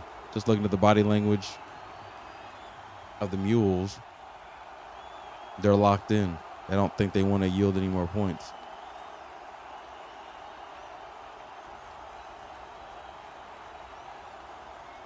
I want to give a big shout out to those you still tuned in to the game, the broadcast, watching your Alamo Heights Mules down here in Corpus Christi, Texas, taking care of business in the first half. Returned by Mercedes. Whoa. Good run, good effort, and escorted out of bounds. Nice, tough run by Frank Gonzalez, number 25. Yeah, Frank has been balling. He's been trying. He's been trying to put the team on his back and pump up the energy. There's 19 seconds left in the half. If you're Mercedes, you got to put some air in the air raid and just release. Like, I'd be surprised if they run that same play that they scored on, that passing play. Mm-hmm. I also wouldn't be surprised if they ran the ball and just went into halftime.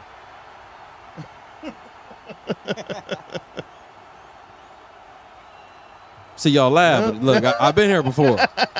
I'm just trying to tell you, man. Sometimes, just get out. Kind of nothing you can do in this half. So let's let that clock tick.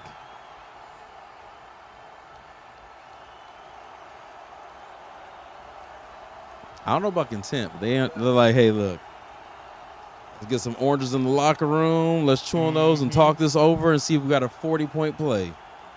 All right, that is halftime here at Buccaneer Stadium. Your Alamo Heights Mules 47 and the Mercedes Tigers 7. We will return after this grand presentation by the Alamo Heights Mighty Mules Band on the field. We'll see you when we return. I'm thankful for our athletes and our coaches that show up every day and work hard. Mules up. I'm thankful for God, my family, and the Alamo Heights community. Mules up. I'm thankful for God, friends and family, and the Alamo Heights community. This is Coach Hermes. I am very thankful for my wife and my 2 daughters. I'm very thankful for this community and the kids I get to coach every day. I'm looking forward to Thanksgiving and looking forward to the holidays. Mules up. I'm thankful for my family. I'm thankful for the coaches I get to work with every day, the athletes I get to work with. I'm thankful to be an Alamo Heights Mule. I'm thankful for my family and the Alamo Heights community. I'm super grateful for my family, my wife and kids, super supportive wife, and the Alamo Heights community, as well as this wonderful, amazing team that we have heading into the second round playoff game. I'm thankful being at Alamo Heights, being an Alamo Heights Mule. Go Mules. I'm just very thankful to be a part of this awesome community school of Alamo Heights. Thankful for the coaches I work with, the students we get to teach, and then my family, and just thankful in general. Hi, I'm thankful for my family and being an Alamo Heights Mule. I'm very thankful for my family, Alamo Heights, and especially my student trainers. Thankful for my wife, Lucia, and my beautiful daughters, Evelyn and Charlotte. I'm Ron Ritterman, head football coach, and I'm thankful for my Lord and Savior, Jesus Christ. I'm thankful for my family, Patty, Hunter, and Kylie, and I'm thankful for Dr. Bashira and the Alamo Heights community for bringing me here and blessing me with this opportunity to lead these great young men. I'm very thankful for the players and what they bring every day.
And welcome back to the halftime show here at Buccaneer Stadium.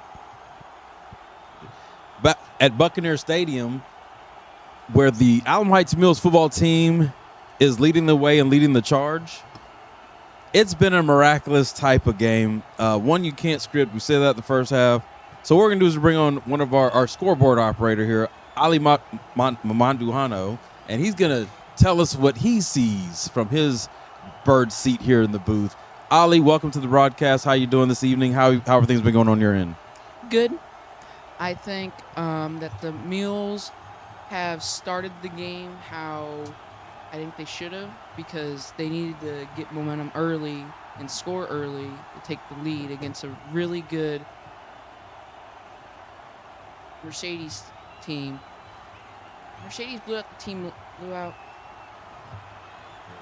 They blew out Sherilyn last week, and they have a lot of explosive plays like us, but they're not like as capable as explosive plays as we are. They kept running trick plays in the first half, which kind of like blew their chances of like winning a little bit, and that's where Alamo Heights took advantage.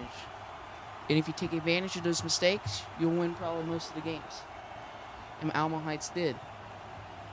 And not only that, they caught balls that they should have whenever Mercedes like dropped a few that should have been like touchdowns.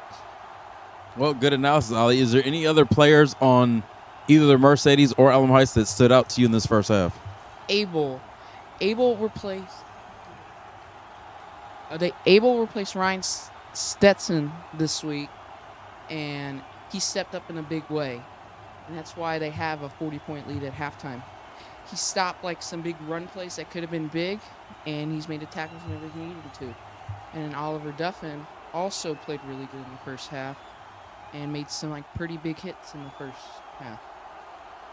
Well, that's great analysis, Ali. Thank you for chiming in. Thank you for keeping our scoreboard up to date. I'm sure the fans at home appreciate you being so on top of things over there. That's Senior Oliver MANDUJANO, who is been a key integral part of the AH Sports Media broadcast team. He's a faithful member of the squad. He's been around. He's always dropping sports knowledge. If you ever see him on campus, guys, give Ali a shout out and say congratulations and great job. All right, we have the Mules on the field, the Tigers on the field. Brian and Joe, you're comfortable in your seat. Second half is almost underway. Our seatbelts are still on. We're buckled up and ready to ride. What were your thoughts, and what do you hope to see in the second half? Well, I just hope to see Mercedes, have a little bit more in their drives, a little more sustainable drives to kill some of this clock and to make it a little bit more competitive on the scoreboard. I know it's a big score right now, but they're not going to give up. They're going to continue to fight. And as far as the Mules is just keep up what they're doing so far, clicking on all cylinders. Fair point, Brian. Oh man, so we saw Mercedes show a little bit of life there at the end of the first half. So I expect to see more of that in the second half. But what I hope to see is that they continue to at least attempt to go to some of the things that they're doing well on offense, right? Which is spreading this Mules defense out, targeting some of the fringes of the defense, right? Trying to get the ball and push the ball downfield, from the pass. Because unfortunately, if they don't, man, they can be in store for a long game. Here we go, kicking off the second half. The Mules, a good kick by Gannon Laswell, put everything into it to the 5. Returnable, ball's coming, a seam, a crack, a crease, and we're on the chase here on special teams, and 2 Mules make a tackle. Ball was returned to the 33-yard line by the Mercedes Tigers. That's a good way to start the second half. Correct, and what an incredible run by number 25, Frank Gonzalez, who's been all over the field on special team and offense. He's been their kind of their little spark. Yeah, he's been their spark plug, their workhorse, their productive player.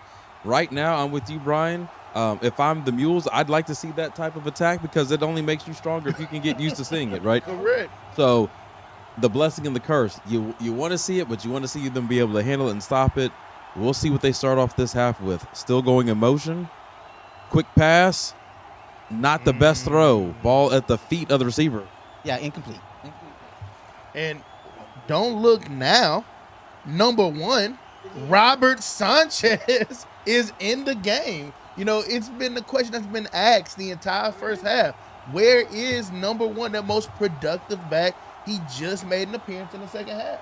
This almost makes me think of targeting, right? Like you targeted in the last game, so you were suspended for a half. Because it's interesting. I know no coach wants their most productive player to be on the sideline for the first half, but that's what it was, and now he's in the second half. Let's see what he can do to change the complexion of the game. Quarterback keep by Cortez. Quarterback dropped by the Mules.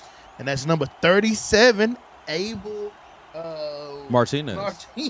My apologies. That's Ollie's Abel guy. Martinez, Ollie's guy with the stop. This young man has showed up in a big way. Way to take a moment of his chance in the spotlight. Shout out to junior Abel Martinez. He is not making Ryan Stetson feel bad about having to take the night off. Another handoff. Robert Sanchez. Robert Sanchez. And they were waiting for him. That's a tackle by number 3. That would be Oliver Duffin. Been highly active tonight. Leading tackler on that play. Fourth down once again. Well, here's what's crazy, right? Yeah, we know they're going to go for it because at this point you don't have any choice. But it's just crazy that they're still trying to go sideline to sideline and not, I think Joe made a reference to this earlier, the offensive line not being able to manhandle our defensive front. That's the key to this game because if they could get a push and create some holes, it would give them a chance. So you're almost resorting to a quick kick, not a fake. It is bouncing around somewhere in that green pitch there to the sideline. Yep, looks like it's going to be takeover at the 46. 36, rather. The 36 yard line.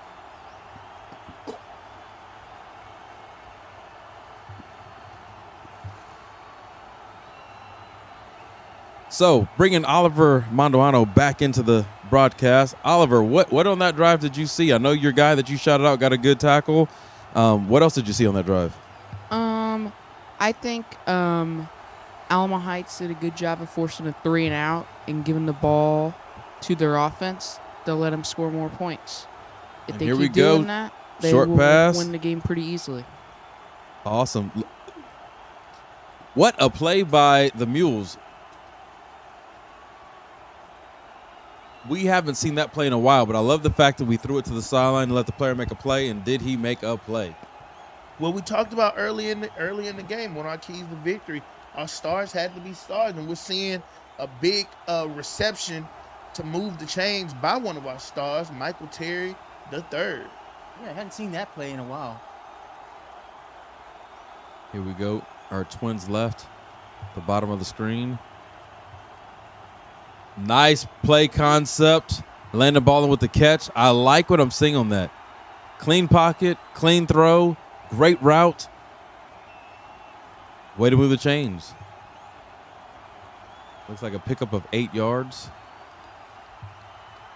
Oh, 9 yards on that. Second down and 1 to go. Ball on the 39 of the Mercedes Tigers. It seemed to see the Mercedes Tigers, they seem to be playing back. They don't want to get burned, get beat deep.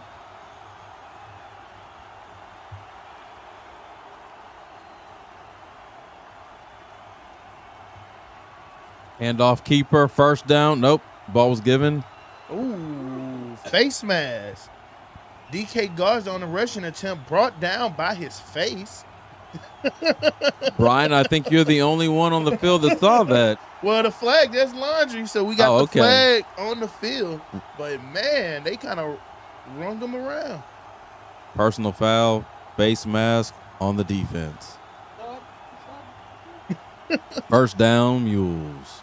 Well, that's one of the things you don't want to do if you're the Mercedes Tigers. This is a Mules offense that's already pretty much getting what they want out of production, so you don't want to be handing out these freebies. Yep, they definitely don't need any more help, that's for sure. Nope, self-inflicted wounds are the worst wounds. But, we've already seen in the first half a plethora of those internal wounds, so this is just par for the course at this stage of the game. It is first down and 10, ball on the 17. We're in the red zone, the Mules go zone. The Mules do not look like they're stopping here. They want what they want, and they want to get it. Light pressure, rolls out, thrown to the sideline. Whoa, pass interference. And got to turn around, man. Got to turn around. Ball was intended for Landon Baldwin. Yeah, it looks like the defensive player prevented him from coming back with the ball. And that would be Dylan Rivera there on the penalty. Not to be critical, but, your boy got to say some things. This is where this is not chemistry to me. That is, I don't even want the flag. Throw it away, burn it. Don't give it to him. Because I would love to see the quarterback get deep, come down, and the receiver work back to the ball. Like, don't let that stop you because, again, this is the playoffs where players make plays. Defenders will make plays. You cannot hope that the dudes in stripes bail you out because, it's textbook, but someone may eat it and be like, nah, man, I need you to earn this and work for it. So don't get comfortable with the Christmas gifts. Go earn your keep. But, hey, they gave it to us. Yeah. Fiesta going on down here. Well, I don't know where you've been, Joe, but it's been a fiesta for the Mules all night long. Lionel Richard said it best, all night. So, here we go, Mules handoff, and nothing's changed but the time on the clock is a touchdown for the Mules. 1, 2, 3, all the way to 6. Count them, and don't look now. 53, the good guys. Now, we're not officially sponsored by Wingstop, but, if you need a 50-piece, call the Mules. They'll deliver.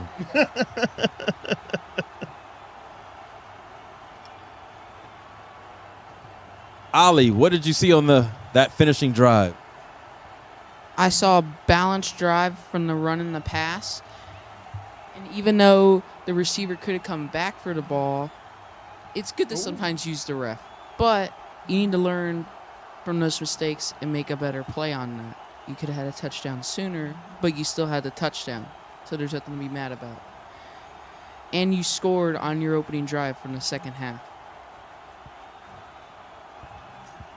There's Oliver Mandujano, Senior, Alamo Heights Sports Media, fourth member of the broadcast. We are no longer a three-piece. We are a four-piece, hot and spicy, sometimes sweet and sour. But we're going to shower everybody with love and praise.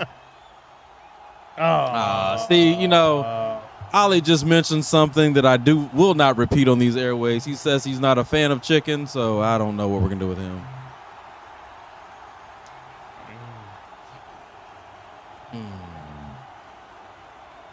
So, guys, here we are.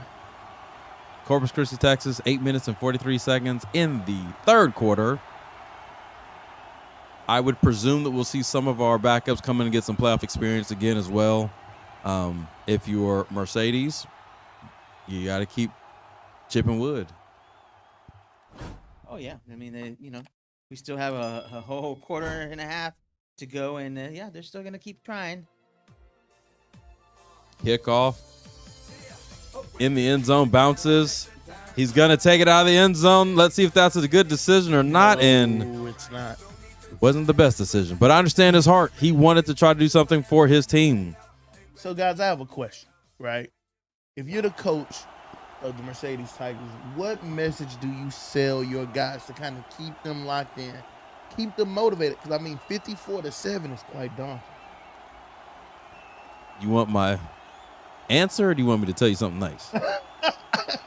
Let's start off with your answer. My answer is there's nothing you can say except for what you said earlier, and that's like you got to play with pride. Yeah. At this point, this isn't about winning the game. It's about finishing strong. Correct. Finish the season with something of some type of positivity, right? There is not a 47-point touchdown play. There is not the ability for you to climb back in this ball game, but there is your pride. There is what you worked for all offseason. Here we go. Finally getting the bombs over Baghdad. Ball is caught. Oh, drop. Sorry. great play design, great concept. Just need a little bit more of that right there going down the field. You know, I'm really surprised tonight though that the quarterback hasn't taken off a lot more to try to run. You know, in previous games that I've seen on him on film, he really likes to run. And this game, it's 100%. just he hasn't looked the same. Joe, I hate to be the bearer of bad news, but he did try to run. and it was shut down quickly. He realized this wasn't the last week or the week before that or the whole year's defenses he was running against. And so now it's like. Oh, yeah, they got him. We got a sack, and it was a gang of mules there for the tackle. I believe the initial pressure was by Abel Martinez, number 37. He was one of the first people in there. Doing a great job filling in. Flush the quarterback out. Flush him in, rather. Yes. He kept him in the pocket. But that is, I mean, I think that's a fair assessment, right? You know, one of the things I noticed, and we talked about it a little bit off film, was when we looked at this offense was that the quarterback was one who was quick to run. Number 21, he would get up, he would do a quick read, and he'd be gone. But I think Heights did a good job of taking that away from him. And just like that, a 95-yard touchdown. And guess who? Robert Sanchez with the reception and the touchdown. The person who we were missing, or rather who Mercedes was missing in the first half, impact has been felt early in the second. Well, you know, this is one of those things where you get to go home whether you come out of this game not victorious, and you can say, man, only if we had him for the whole game. Well, if I was a movie writer, I'd put that in the script too. But the facts are the facts. He was in the first half, and the score is the score, and that's just partly why. True. Can't believe they keep letting these guys get behind them, though. You know, I don't know. I think that our defensive scheme needs to change a little bit here. Maybe play a little deeper. Well, no, it may not even be the scheme. It's just you got to execute, right? At the end of the day, that's what we call a man-on-man situation, and one man beat the other man, and you got to look at it on film and have that man analyze and say, did I take something for granted? Did I take the right step? It's easy for us to sit here and say, oh, man, that scheme's not working.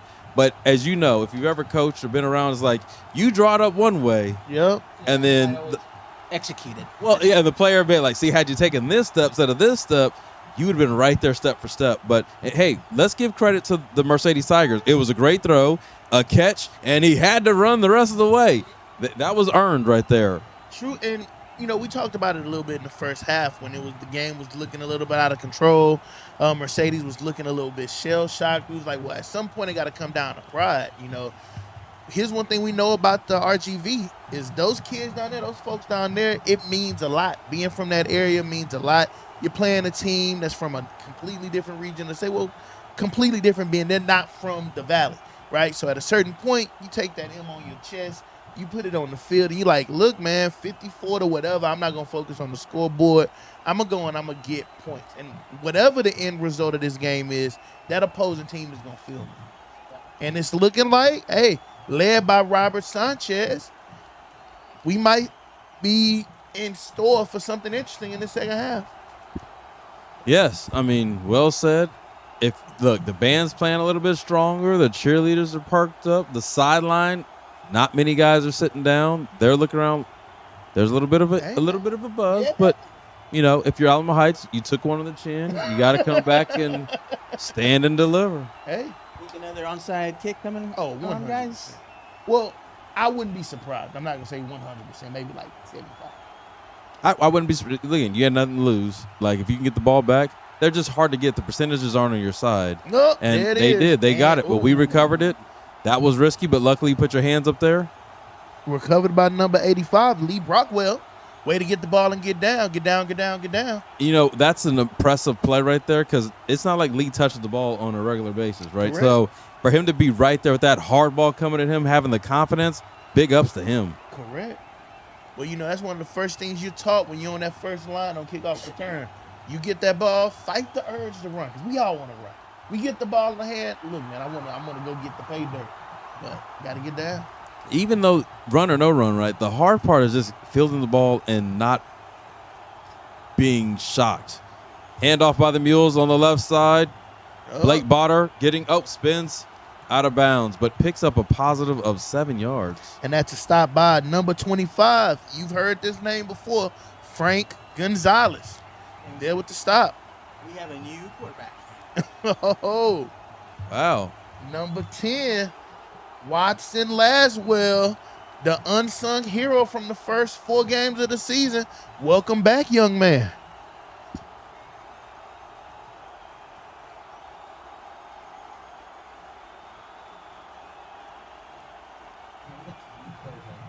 The Mules have trotted on some new players. We're efforting to get them all wrangled up. Handoff, Blake Botter left side. He loves that side. He gains about a yard or two. It'll be 3rd down and about 3 on the 43 of the Mules.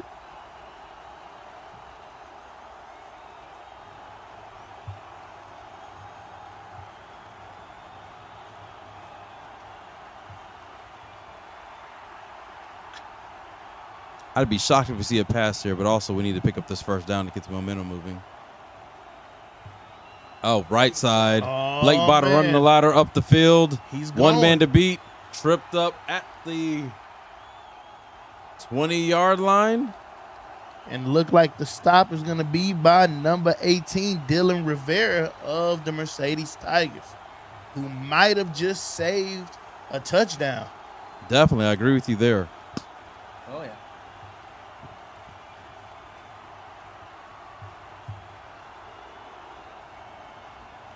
You're on attack.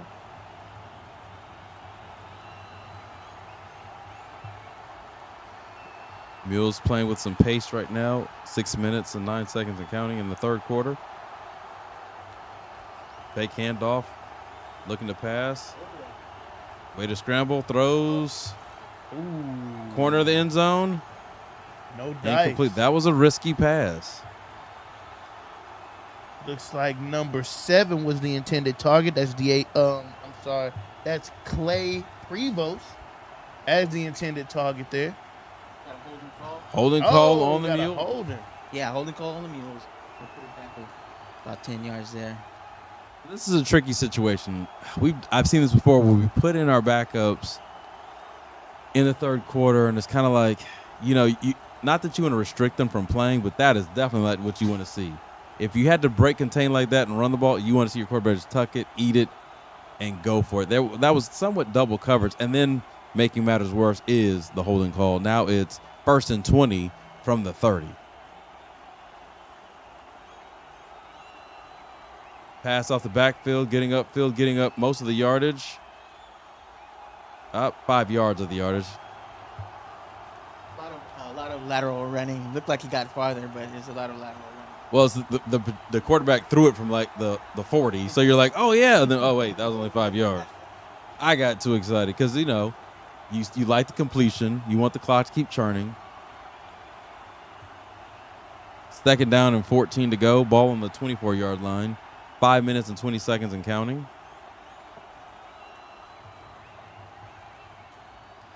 Ooh, maybe another holding call coming. Oh. Great escapes the tackle. Sideline spin. Blake Botter will not go down. Blake Botter has gone to the DK Garza School of Don't Get looks like Tackled. We have a fumble on the play.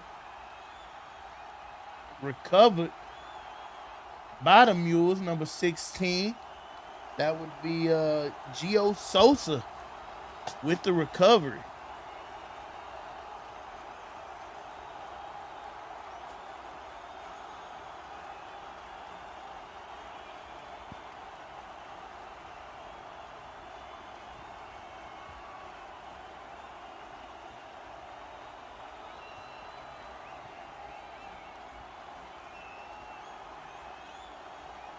Big down here. 3rd down and 14.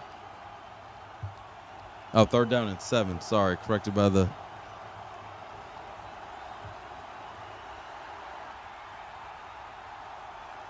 Another handoff up the gut. Oh, pushing, but I don't think it's going to be enough for 1st down. So here's a question. Do you kick the field goal to get some points on the board, or do you go out there and try to get this 1st down? I say kick the field goal. I don't think you necessarily go need for the the first. 6. I say go for it. Go for it. I mean, it makes sense. You have nothing to lose, but I would take the points. Ollie, what do you think? They go for it. It's just simple. It's simple. Yeah, okay, Ollie. Oh, man. Yeah, like, why is it so simple, Ollie? Because you're up by like 40 points. And we're like in the red zone. So why not take... they're in the red zone, and why not take more points instead of 3? And he got the first down. Washington last well. I don't know if it's that simple, Ollie. That one was a struggle to get the first down. But, Ollie, if you're a math guy, I'd rather have 3 points, right? And, you know, it's like bird in hand versus two in the bush. Luckily, we came through and grabbed both of them out the bush. So it's simple. Oh. Ollie says this isn't last year's Cowboys team. Lest we forget, they didn't win in the playoffs. So it is last year's Cowboys team. They're still not winning. So here we go. First down and goal on the 4. According to Ollie, this simple play will yield us 6 points, according to his calculator. And yes, it yields us 6 points. Ollie stands on top. And just like Ollie that, knows best. That's a new show coming to Netflix.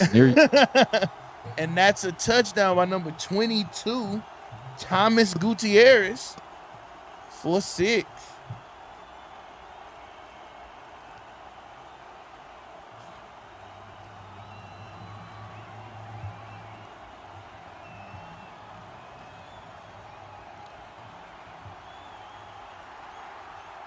Oliver Duffin for how good he's tackled today and stopped the Mercedes from getting more yards after like the cat showed a run. And the extra point is good. 61, Alamo Heights, Mercedes 14.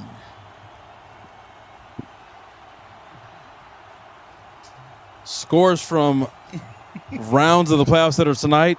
Bernie High School is leading Ed Couch Elsa 31-0 down at Shirley Field in Laredo, Texas. If you're an overall San Antonio fan and you know the name Still High School, they are up 63-12 against Far San Juan Alamo. Sotomayor High School is down 37-0 to Vandergrift. They're playing in the Alamo Dome. Surrounding San Antonio area, Lavernia is down 7-3 to Austin LBJ. Those are the scores for Thursday night football action. Tomorrow's a lot of games going on. On this very field tomorrow, you have Corpus Christi Miller playing, I believe it's Mission, Texas.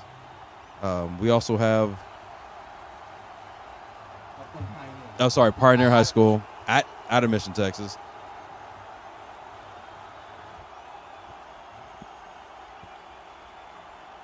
Next week's action, not to get too far ahead of us, but if this score holds up, right? I got to check it with Ollie to see if it's that simple to say. But we will be looking to play the winner of Pioneer and Corpus Christi Miller.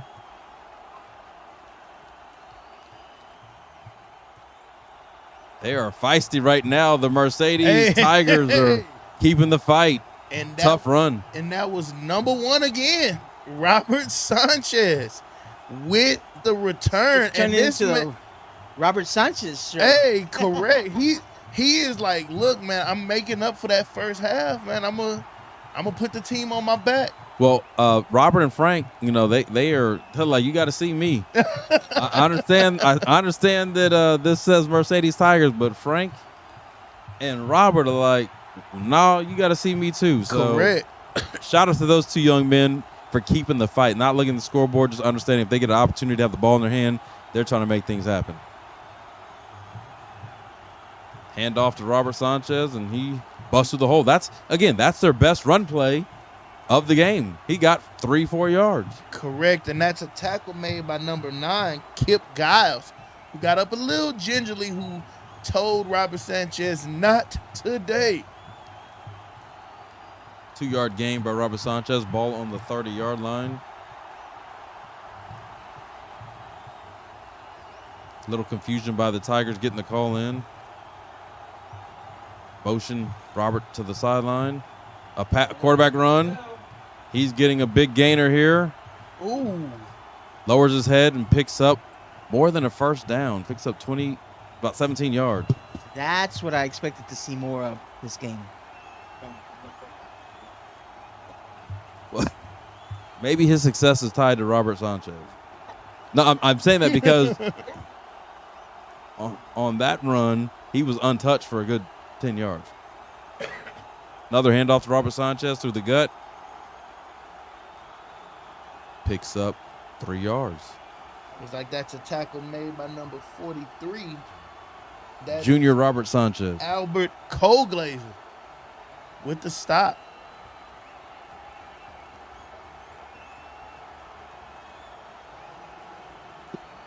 One minute remaining in the third quarter. The Tigers looking to get on the scoreboard here. It amuses me how their pace has kind of changed. Now they're taking their time trying to figure the right play. Another pass for the Tigers. Pressure coming. Stiff arm trying to, but shaken off, but met by another mule, number 72 on the tackle. That's going to be Sebastian Waddell Gutierrez with the sack. Looks like the intended target might have been, you guessed it, Robert Sanchez, but Aaron Cortez just couldn't get it out. That's good coverage because that was almost like a coverage sack because he was looking, but he just couldn't. He didn't have time to release. Yeah, no, you're right. He didn't have, receiver wasn't open, and he just ran out of time.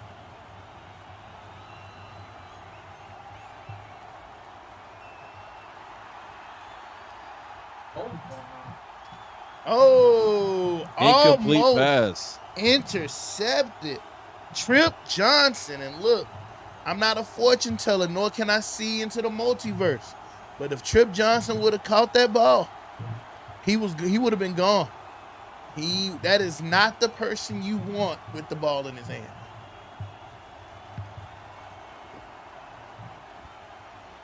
Want to take a moment to send us directly to the student saying thank you for Thanksgiving. Mr. Munoz?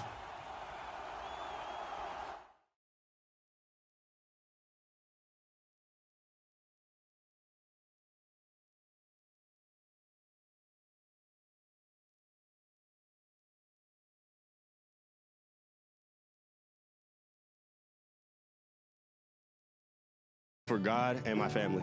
For my teachers and my parents and my coaches. For my family and brothers that I play the game with. For my friends and family. For God, my family, and coaches. For my family and my teammates.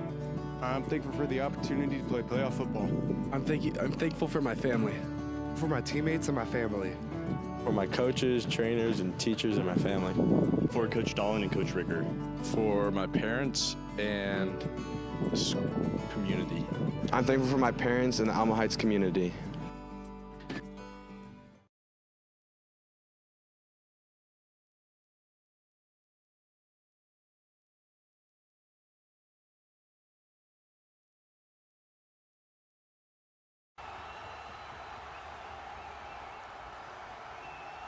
Welcome to the fourth quarter. Mule 61, Mission 14. Quick kick by the Tigers.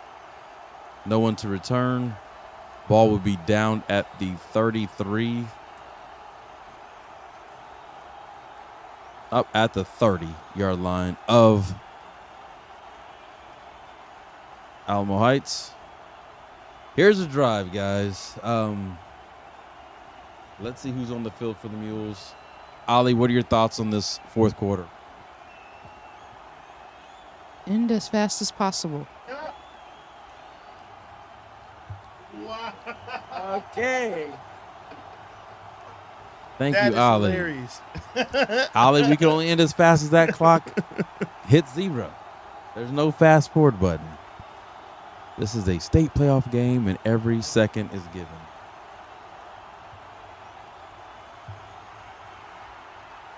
Ball start on the offense.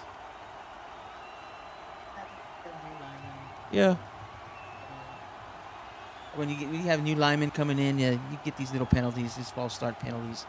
I'd be very surprised if that ball, any passing happens right now. I think we're going to start running it.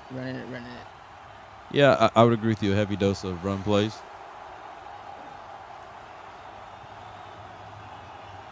And there's a run play. Quarterback keep. And he's still going. Again, that looked like a long run, but because of the penalty it was almost a 10-yard gain. It went from 1st and 15 to maybe 2nd down and 5, 6.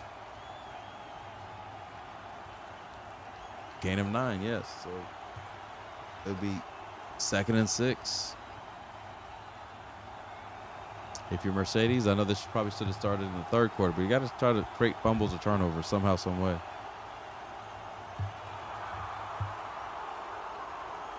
Oh, there's a long handoff of a pass. Stay in bounds.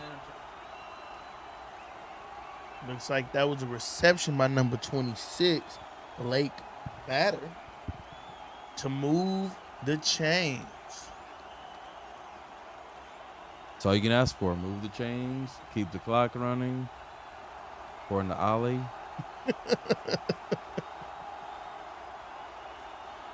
He's saying he has 2 tests tomorrow, which is why he made his statement. School is on tomorrow, folks. Look at the young man prioritizing academics. That's why I give him a shout out. He's here on the road with us, doing what he does, but he knows he has to handle business in the classroom tomorrow.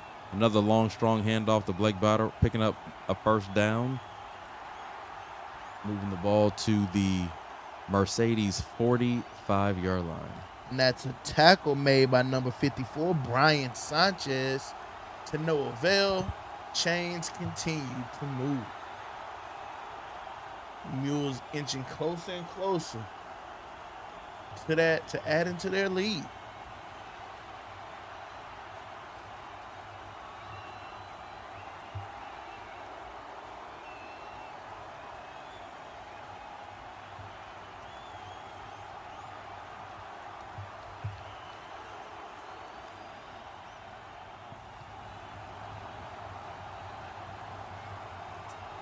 Another strong run.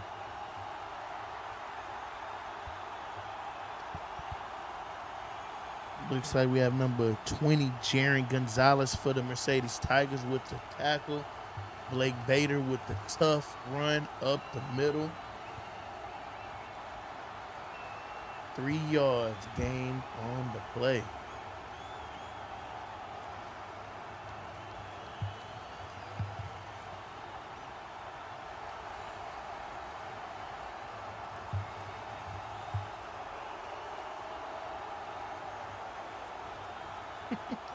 Moving the pile. Hey, tough run, tough run.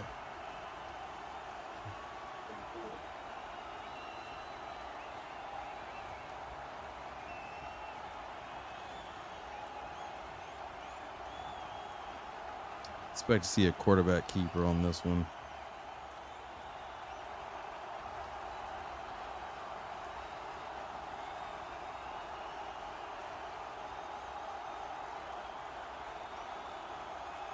Oh.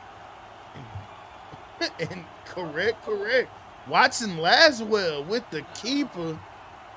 Fighting through some tackles. Arm tackles. Correct. As he crosses the 20-yard line, chains continue to move. Yep, and the clock too. Clock just rolled down.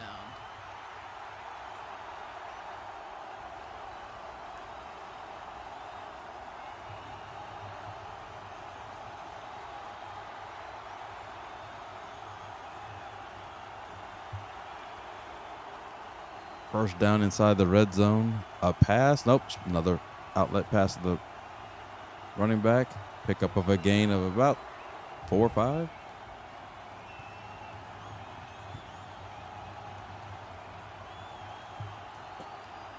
We definitely want to give a big shout out to all of our fans who made the trek down here to Corpus Christi, as well as those of you watching the broadcast here on AH Sports Media.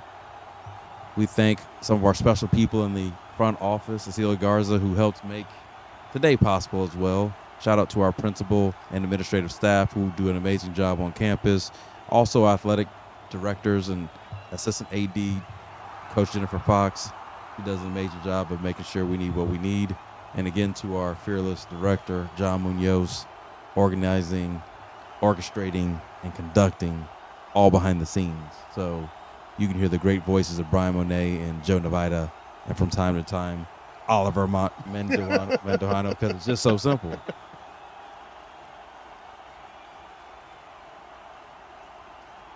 Shout out to Max Rooney in the background as well with Mr. Munoz, coordinating the production.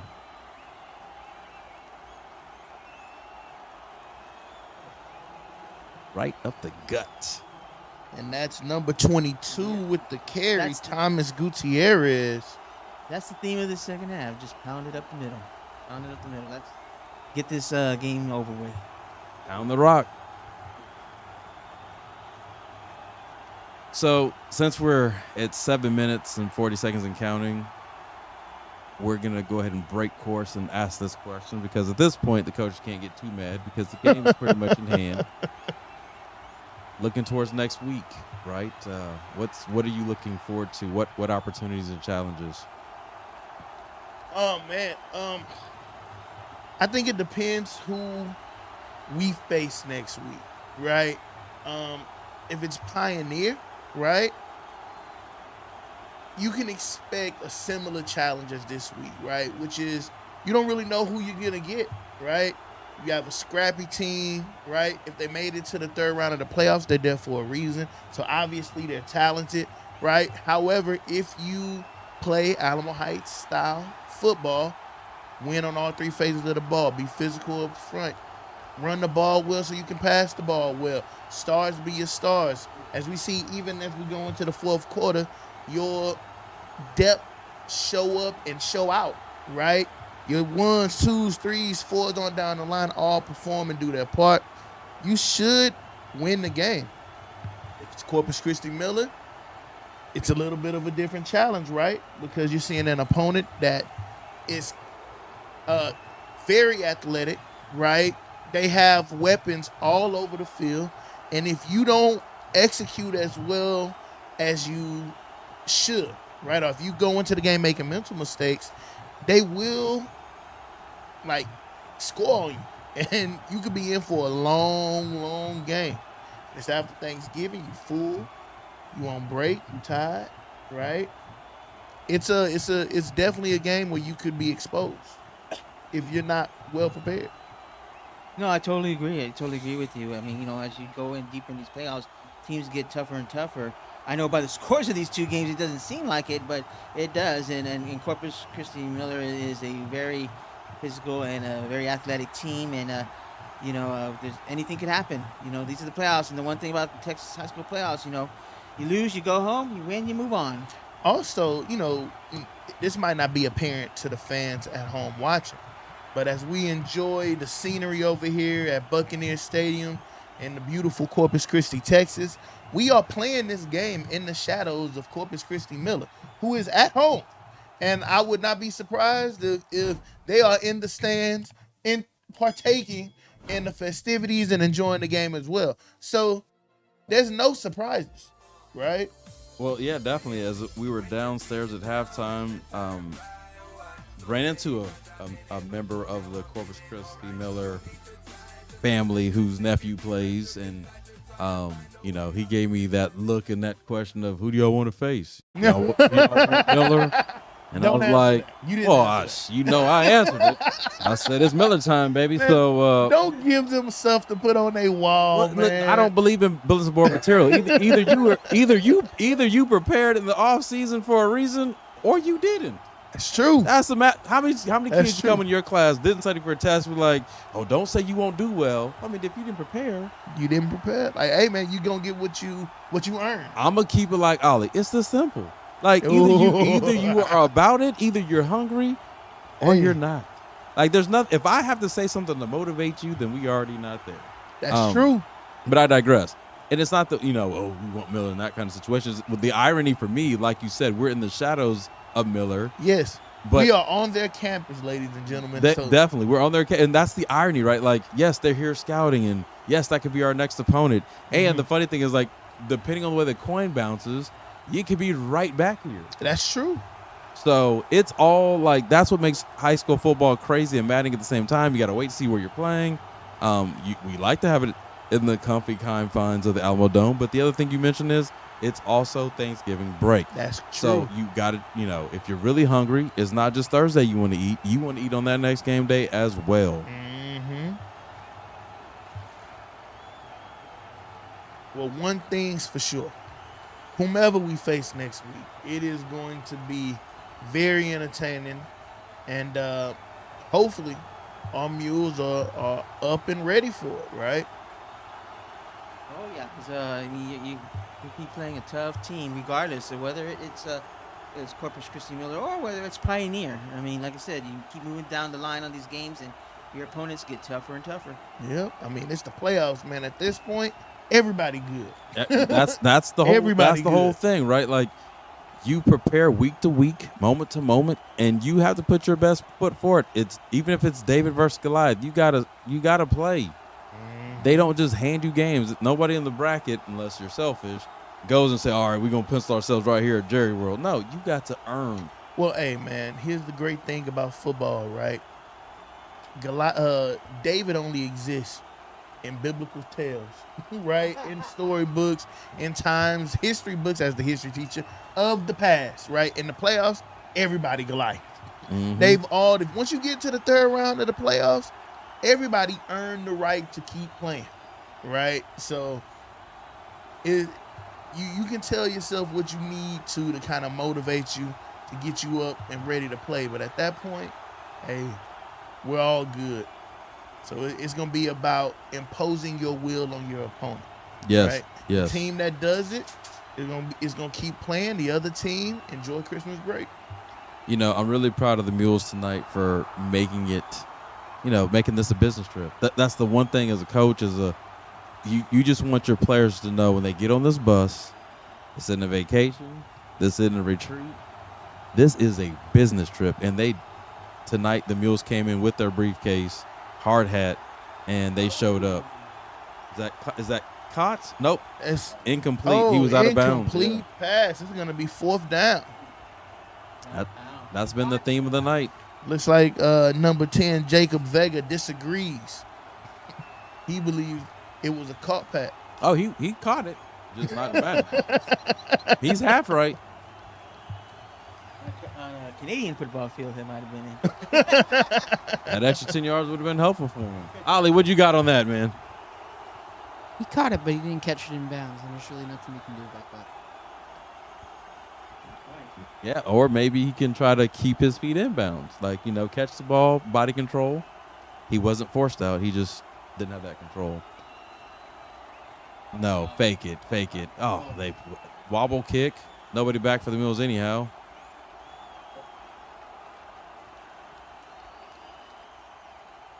Five minutes and counting remaining in the fourth quarter. The Mules up. You are watching playoff football of the Alamo Heights Mules football team on AH Sports Media. We'll have more details. Actually, check the social media of the Alamo Heights Mules football of the next details of playoff games. You'll find it there the fastest, although I know word travels fast around the community. You'll find it there to find the official times, date, and location of the game as Coach Ritterman and the staff do what they do to make that happen. That pass is caught. Walker Bryan on the reception. Tackled by, I believe, number 22, Mike Palacios. Yes, Mr. Palacios. My apologies. Senior. I'm country, man.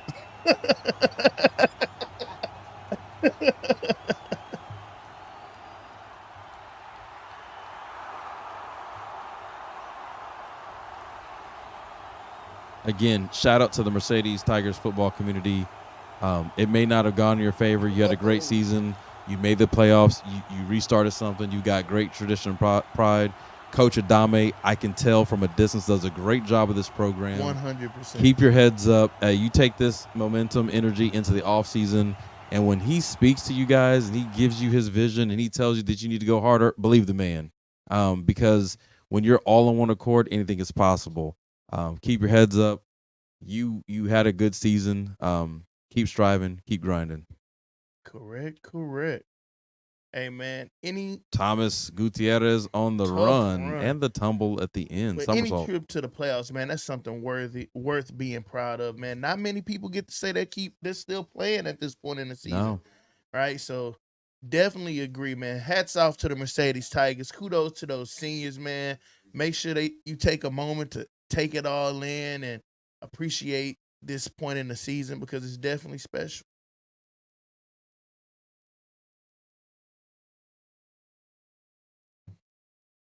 Under 3 minutes. Oh, the snap reared its ugly head in the playoffs.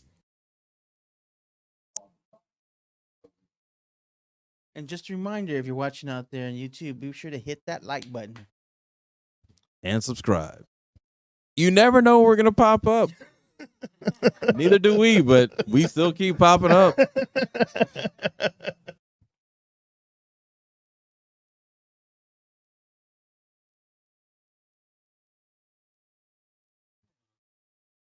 Second and 23 with 22 minutes and 19 seconds and counting. Handoff to Thomas Gutierrez. He's still charting. He will not be denied. Moving his feet. He got back to the original line of scrimmage. That's all hard. That's all hard. No, he did not get back to the original line of scrimmage. He just gained 2 yards. Thank you, Ollie, for that correction. Third and 20. Minute 49 seconds and counting. So do we punt or do we go for it? True. Keep the clock moving. Keep it moving.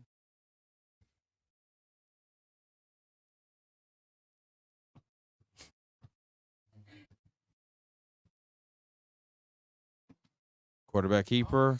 Holy First smokes. down and more. Take me out. Holy smokes. And the chains move. We're down to our third string quarterback in Walker Bryant. He's looking fresh. The clock going. Ran out. Oh, maybe there's a mercy rule in UIL football. Gentleman's agreement? Yes. At this point, with the first down, we don't have to run another snap.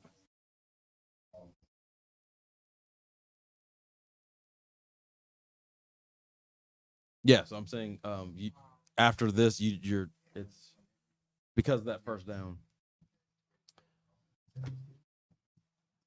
You have watched the Alamo Mules. Wow. Thomas Gutierrez with touchdown number 2, I believe, or 3. Just like that. Just like that.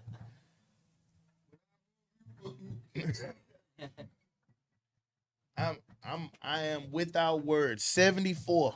Now I want to point something out. I know this had nothing to do with football, but have we always had the flag running, or is that something new? Every once in a while, they'll bring it out. I haven't seen it all season. That's why I was like, wait a minute, where's Not all the time. Gotcha.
The Mules are set to kick off for the final time of the evening with the clock running.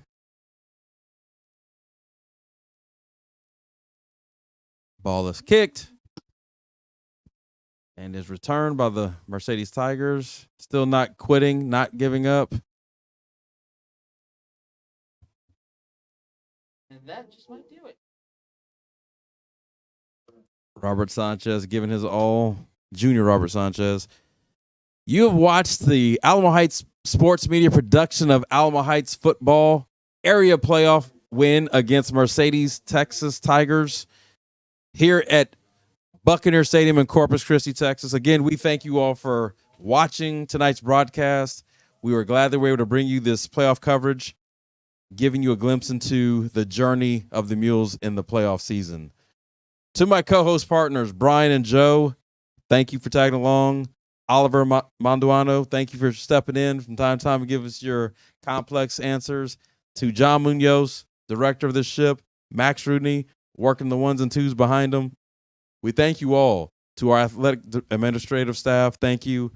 To our administrative staff, thank you. And to you, the parents of the players who are here tonight or watching live, and those you watching abroad, good night.